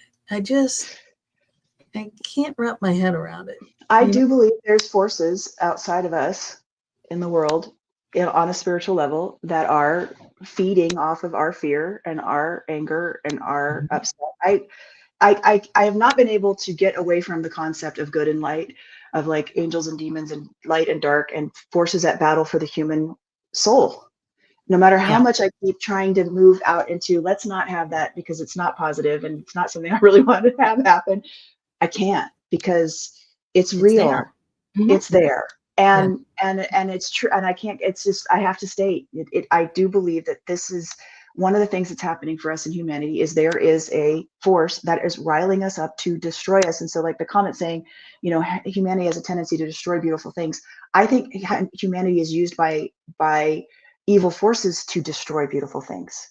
Yeah. Yep. We're used. And if we don't stop it and we don't have the energy to witness it and be like, no, not following that line of thinking, that power, that energy, I'm not going to go there with you, basically. Then it doesn't have any power. And the power it has is through fear and anger and power, literally power. Like, it wants us to be powerful and destroy things because we feel powerful, we feel big. And there's a whole light source though too, that is way bigger, way stronger, way more beautiful, and way more who we actually as a species attuned into. We actually Yeah. are tuned into love more than we are the darkness Yep.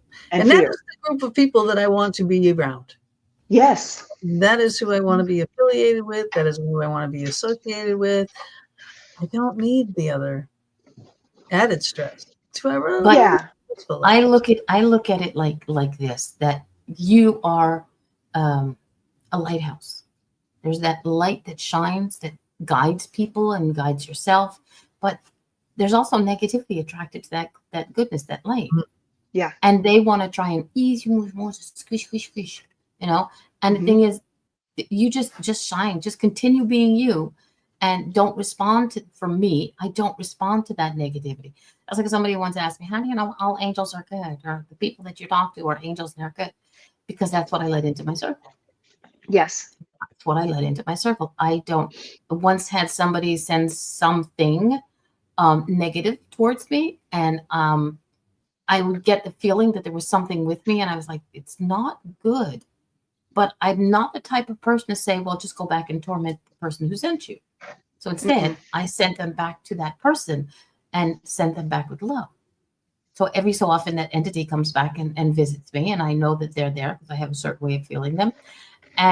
But it's like, it's not the negative that I felt when they were originally sent to me, because you get the feeling of negativity as being one type. This person's evil, this person's nasty, this person is this, go over there and torment them. I was like, well, when they got here, they found out I wasn't, because if I was, I would have sent them back with the negativity, but I sent them back with positivity. You just have to not let the negative take away that light, that bright light that shines in you.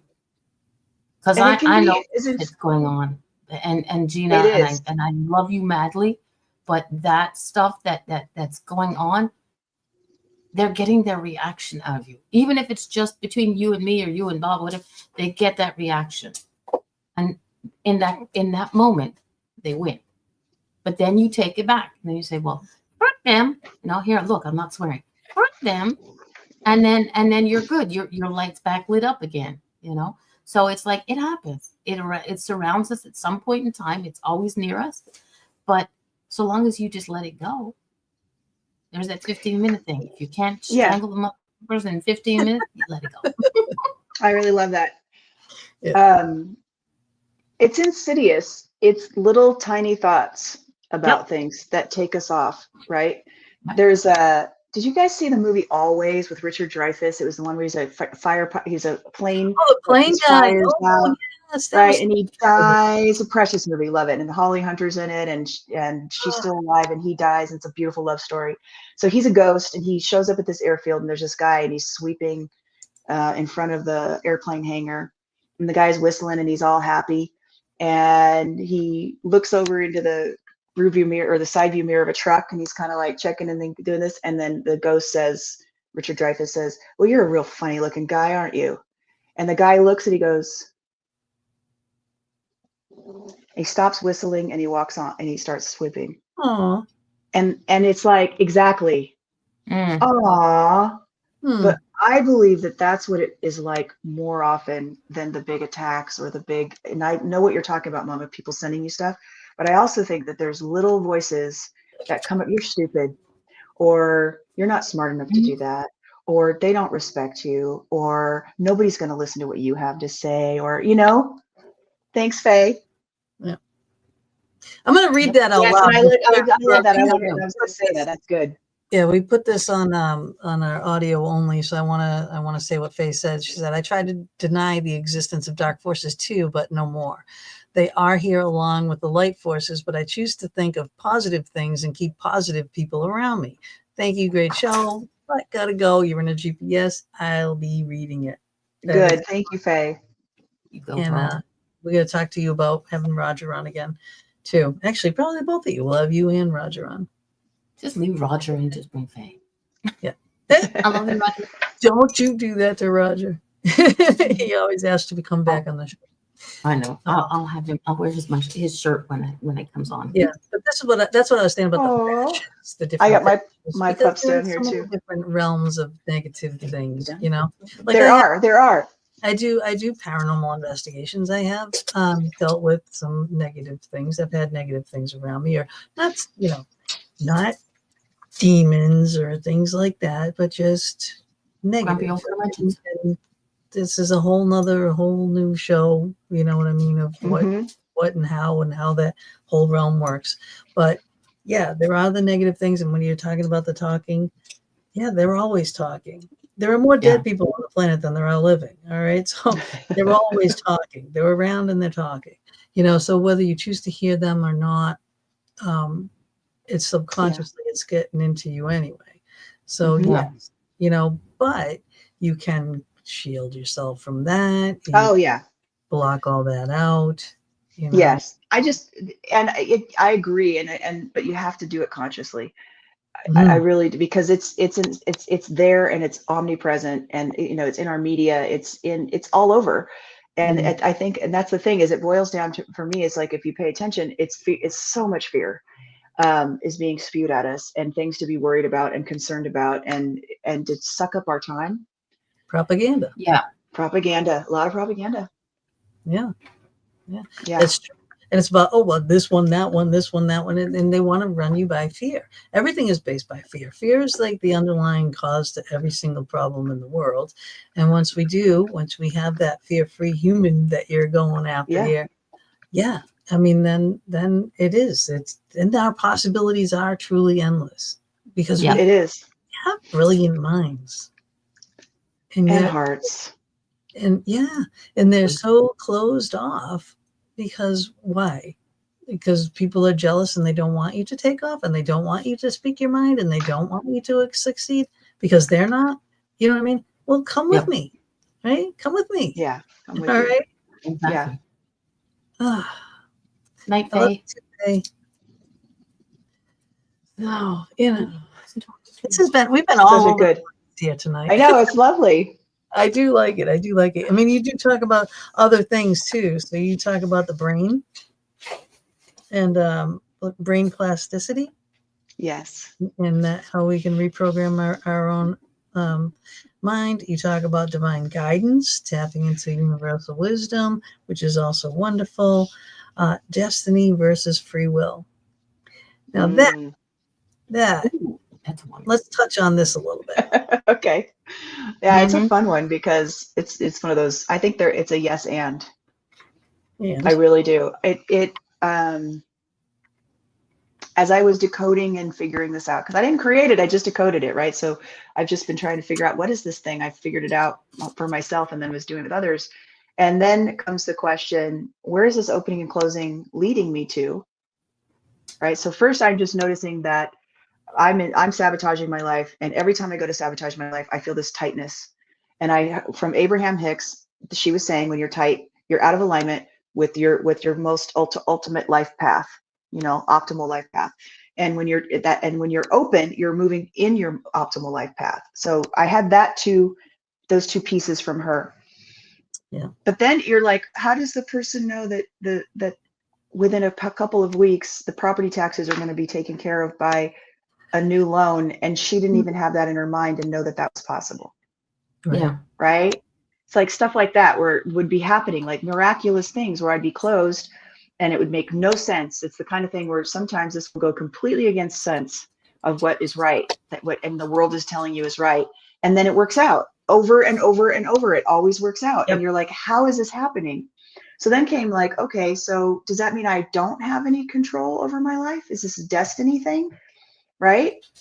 Right. Or is I self-determined? And what it is I really think that we actually, and this is being backed up by near-death experience, that's happening, is that we plan before we come here, Yep. the experience that we need as a soul to get to wherever it is we want to be, whether it's I don't know about levels, but an awareness, that's an experience of awareness. And so we pick all of the people that are going to be in our lives, our kids, our parents, our, all these friends and family and enemies, okay, that are going to be in our lives. And we come down here and then we forget everything, right? And we have to rediscover it. And I think that it was so hard that you're given this tool, truly. Yeah. Because it's really hard. And so this is tuned into the thing that the experience that we really came here to support us in being able to achieve it, And the interesting thing is it's talked about, like in the Bible. I believe this is the Holy Spirit that was given to humanity after Jesus Christ died and was sacrificed for our sins, so that we would never be able to leave God fully ever again, because we could feel the separation in our experience and always kind of try to yearn to come back to that open feeling of love, and that this is a thing. And so there's so many more other things that in different philosophies and things that are all leading us to this conversation and this oneness and this experience of being whole, and how this balances all that out. And so I think we are living in an experience of both of destiny that we co-create, and self-determination, and that this tool is a capacity to help us to do it well, to do this life well. I like it. So what do you think about all the people like the Gandhis and the Mother Teresa. like that? If they are they super tuned into their IGN? I do, yeah, yes, and faith. And it just exudes, and that's why they get such an attraction around them. Yeah, they're super tuned into it. Yeah, out of you know what I mean? Yes, like the lighthouse that she was talking about with the light. Yes, right. Yeah, and they're super tuned into it, and there are people that have it. We all have it in different areas of our life. Like when we started the call, right?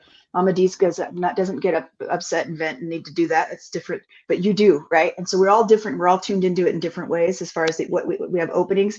I have worked with people that are running executive coaching for people that are running billion-dollar companies, and they've got the business and the money thing down.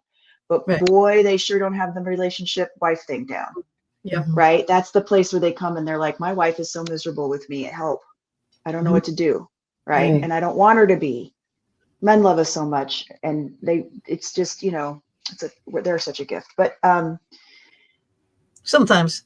So they have openings. They really are. I mean, if you we're not always peachy. I mean, come on, we are crazy emotional. Exactly. I'm not difficult.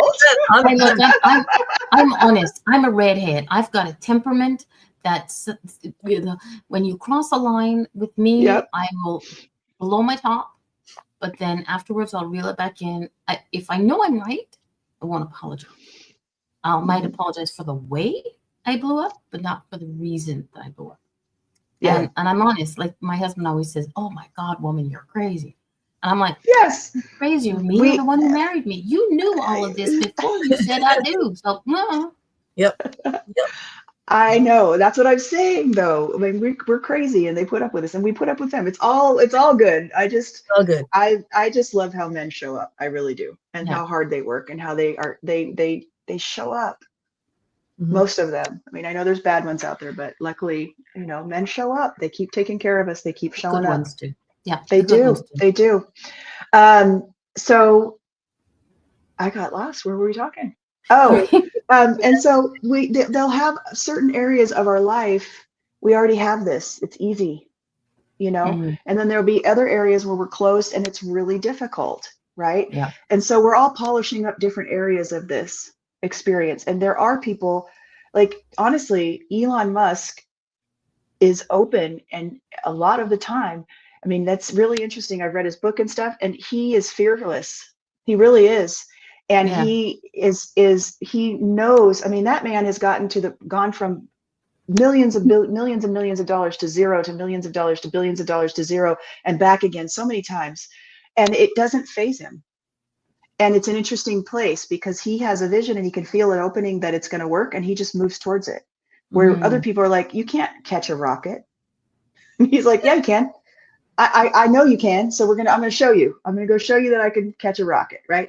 And, so that's the thing, is there's lots of different people. And Mother Teresa, I actually got an opportunity to talk to somebody who worked with her recently. Oh, nice. And, Wow. and it was interesting. She was under attack constantly. Yeah. Like she would get an orphanage going, and they'd rip the permits out from underneath her and kick her out of the orphanage. I mean, it was a constant attack of her work. And she never fought. She just kept pivoting and going on to the next thing. And that's a sign of following your openings, because you don't get caught up in the woe's me or the pity or anything. You're just like, okay, I'm just going to switch gears and go to the next thing. And it's the next right thing and the next right thing. And there's a lot of things. I think the reason why Trump is doing so well is there's a lot of things he says that are opening. And then we have a personality conflict with the way he does say the issues he has as a personality with people. But the concepts and the ideas of what he's like pulling out of USAID, which he did recently, and then finding out how corrupt that has been and how many billions of dollars have gone there, right? It's like, I'm glad he did that. But then he'll say something about it, which I'm like, why did you have to say that stupid thing? So he's got closings around interpersonal dynamics, because he has a real hard time with people attacking him, and he has been heavily attacked, and he can't help himself but lash out. But on a larger level, his system-based thinking about what the United States needs to recover, because we're broke. We're more than broke. Oh yeah, right. We're broke. We have been since the dawn of time. Yeah, exactly. It gets bigger every year. It's I not know, and anybody's fault, right? Like you can't. Well, I don't know. We've spent a lot of money. But I mean, you just point a specific finger on a specific group. All right. Yeah, that's true. But it's stop giving money out, right? Keep the money here. Stop giving it out there. But then you can take down that deficit. But it's like it is so high. It will. I know. It's well, like, I think we can do it. It's going to take. It's systematically. We've got to stop spending, and then we're going to have to see what we need to do to make that happen. But I do actually think that we could do it if we. It's more than tightening our belts. It's revitalizing what we produce. It's bringing it home, and it's because it's all about what we produce and being able to become viable on the world's scene again with our products and our creativity. And luckily, we have that in spades. We have the creativity. We definitely do. We have that, but he can't cut out things like Medicare, Medicaid. No, right. For our elderly, stuff like that. You can't. He's not, and that's not something that's happening. So that's all like, they say all kinds of stuff, but then when you actually get down there, it's like, no, that's not what was said. But you can cut out things like. There's a lot of things that can be cut out. There are a lot of things. Okay, just for an instant. In Massachusetts, where I'm from, they have a thing. It's excise tax on a vehicle. Okay, yeah, you all got to pay your excise tax. You get a bill for it every single year.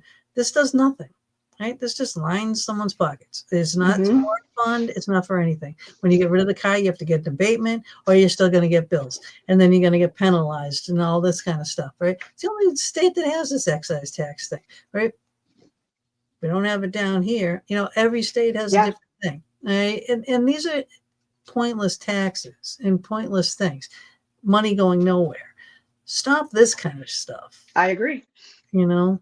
Yep. And it takes guts to do that. And it takes somebody from the outside. You can't do it from the inside because you're making money off of it if you're in the inside. That's the issue. So it's going to be interesting to see. But one thing I want to say is, though, a lot of the things that if once you start learning to use your IGS, and it doesn't take long, you guys definitely, if you want to do this, let me know. I'll put you in the program. But you can feel other people's openings and closings. So you can tell if somebody is saying something to you and it's not true, they're closed in saying it. Mm-hmm. And you can feel it. You can physically feel when somebody else is closed and you're like, what he's saying isn't true. And they may not even know it's not true. Like the whole manipulation thing. I didn't know that, but they're believing it, right? Yeah. A lot of the stuff that Trump says that are salutes. Sorry, I didn't mean to cut you off. External influence. Exactly. And there's a lot of things where when Trump does produce a solution, it's opening. He's open that it'll work, and other people are following it because they also are open that the solution will work. Mm-hmm. It would be lovely if it was in a more gentrified, elegant package, but it's not. So we'll just have to, like I said, my jury is out, and we'll have to see what good comes of it. But I do believe the ball's being moved in a good direction, at least. Well, we did need a good shakeup. You know, there's no doubt about it, right? But it's just a little, again, the process thing. You know, you just can't come in and be the bull in the china shop. You know what I mean? You do it in a sense because, you know, you don't have all the time in the world, although let's hope he does make that, so change that. You know what I mean? But yeah, you just have to let people process a little bit. You know, I know it's true. And it's hard. Yeah, you know. Yeah. And, you know, I don't know. Like I said, my jury's out. I'm open that I don't know. Well, I'm open that we're going. It's going to work out. I'm open that we're going in the right direction and that we're going to have to course correct. And the biggest thing is that I would love for people to really hold is just because the election happened doesn't mean we are off watching our politicians. We got here because we're not paying attention. We got here because we're like, I don't want to deal with it. I'm going to be in my little life.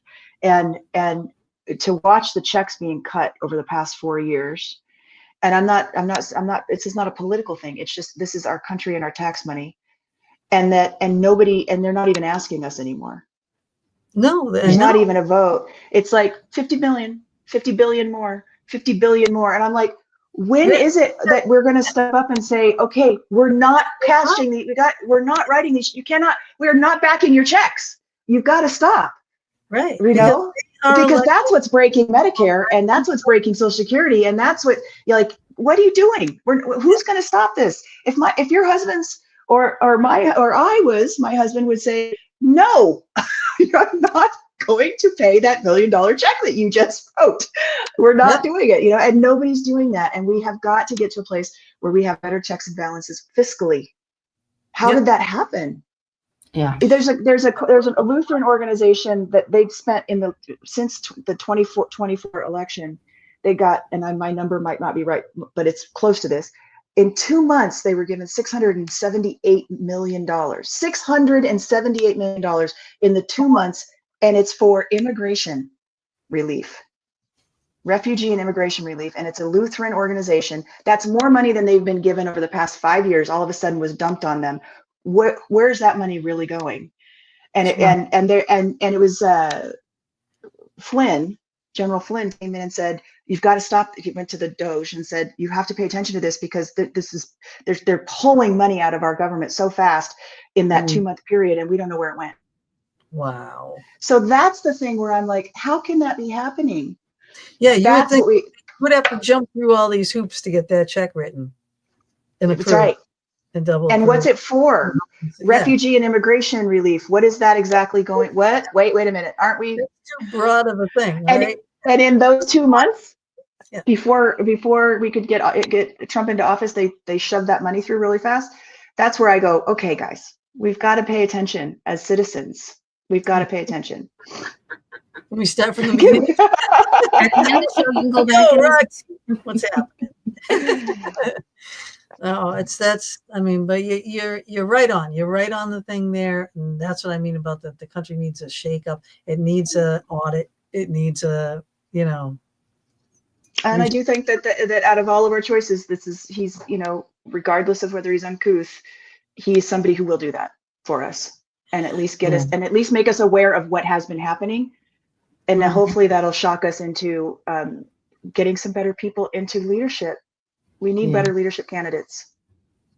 Well, that's the issue. We didn't have a choice. People are afraid to run because you get so slammed. Every good politician that has ever run has gotten so slammed. So, whether it's true or not, if an allegation goes out there, that's what they're going to remember. Amen, Kathy. I agree. Yeah. So common sense. I look at it this way. I think that we may not like the way the ride is going, but we all know that we're going to get where it needs to be in the end. We just may not like how the driver drives. Yes. It's like, slow down, put the brakes on a little bit, back it up, just take your time. Don't, but some people are just like, because they can see it. The rest, everybody else can't. But it'll take us a long time, if ever. Some people will take a long time to get to see what they see. And my way of thinking, because again, there's me sitting on a fence. I may not like the man, and there's things that come out of his mouth that I think, do you seriously see these words that come out your mouth before they come out? Because if you would, But I think that I've always said, even when he was first elected, you don't have to like Trump, but his policies seem to be working. Yes. You don't have to like the man, but his ideas do have some kind of semblance to them. I agree. I'm really happy he pulled us out of the World Health Organization, because the treaty that we signed, or it wasn't a treaty, but Biden signed something with the World Health Organization that gave them the right to be able to dictate our pandemic policies. And that really bothered me, because we don't know what they're going to demand from our government. And I don't want an outside government. We already have that going on with some organizations in the US. I don't want an outside organization calling the shots on how we're going to handle illness in this, a pandemic in our country. So pulling out of that, actually, I was very, very pleased with, for no other reason than I don't want somebody telling me what I need to do with my children if there's during a pandemic. Yeah. But again. Yeah, I mean, they're telling us it will, so I'm going to believe them. They're like, there's one coming. I'm like, okay, well, I'm going to believe you this time, because you said that in 2017 too, and it happened by 2020. So I love you girls. This has been a great time. I know we are at the end. I mean, we did. I think we hit every subject on the planet tonight. Wow. And what I like is Gina's head didn't explode when we talked about what's his face. Huh? What'd you say? What I like is Gina's head did not explode when we talked about what's his face. Mr. Trump. Well, because part of it's because we had some opening thoughts around it, which is, even though we don't like him and he's uncouth, there are things that are working that are important for now. And I don't know. And the thing is I don't, there wasn't anybody else on the scene that could do it. And that's part of the other thing. If we had other choices, then it would be a different conversation, but we really don't. And so I don't think we could keep going in the same direction that we were going in without really becoming even more broke. Do you think people have become too dependent on government solving our problems? I would hate to say that that's true, but for the majority of people, I think it's true. I don't. I'm going to say I don't like that. I agree with Kathy. Personally. Thank you. Thanks, Kathy. I think that we haven't become, I think that some people have, But I think we're seeing very quickly that they're not solving our problems when you look at the hurricane and things that that's happening in North Carolina, and the fires in LA and the fires in Maui, and how they're not taking care of FEMA and all these organizations, and the government's not doing things. I think that we have, how do I explain this? We act as if the government doesn't matter and that it can't affect us. That the choices that they're making will never get into our personal lives and our personal pocketbooks. And I think there's going to come a wake-up call. We're going to realize that there's been a bunch of things done that actually are going to affect us personally. And then we're going to say, wow, it's time really to actually take charge and pay attention. Yeah. And right now they've kept it above us from really impacting us, because if we got it, but it's going to start hitting, I think, soon. And we're going to realize what they got us into. And I think we're going to be really angry. It's a transition. We're in transition. It's a transition. So how you take the transition is, like there's, oh my God, the fighting. That just has to stop. All right. Because that doesn't help anything. It's not solving anything. It's not helping. Right? And we can have our issues, and we can have our, we don't like this and we don't like that. But you know what? Doesn't matter who's in there. You're not going to like this. You're not going to like that, but you're going to love this and you're going to love that. Right. It doesn't matter who that is. Give it a shot. See what happens.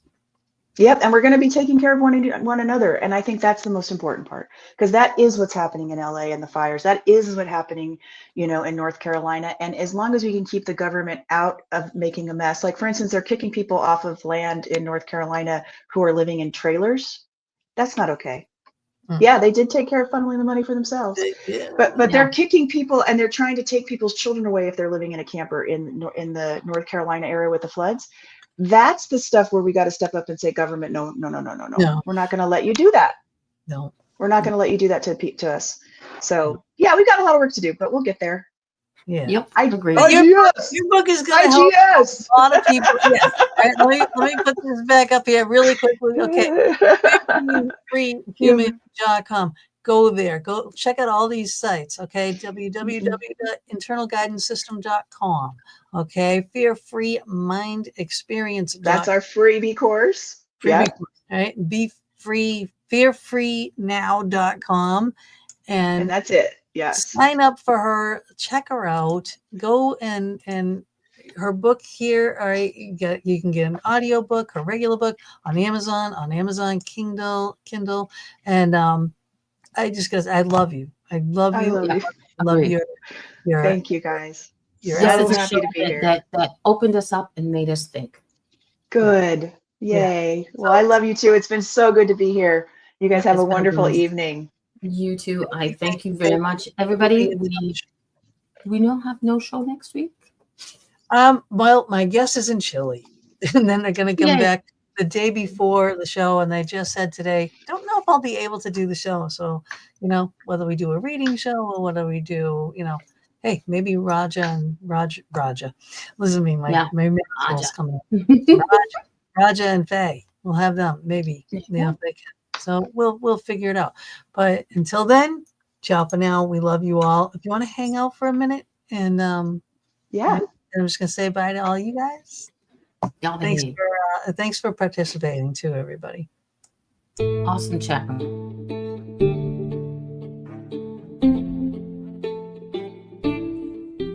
Thank you so much for joining us for another episode of The Fox Den with Gina B and Mama D. We are here every Thursday evening from 8 to 10 p.m. Eastern Standard Time, bringing you a variety of guests or our own intuitive oracle card reading shows.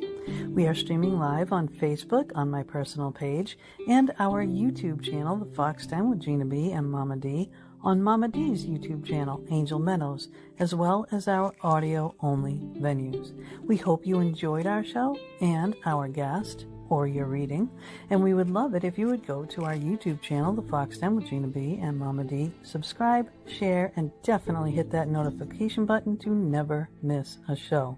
We'll see you all next week, and subscribers, watch for our pop-up shows as well.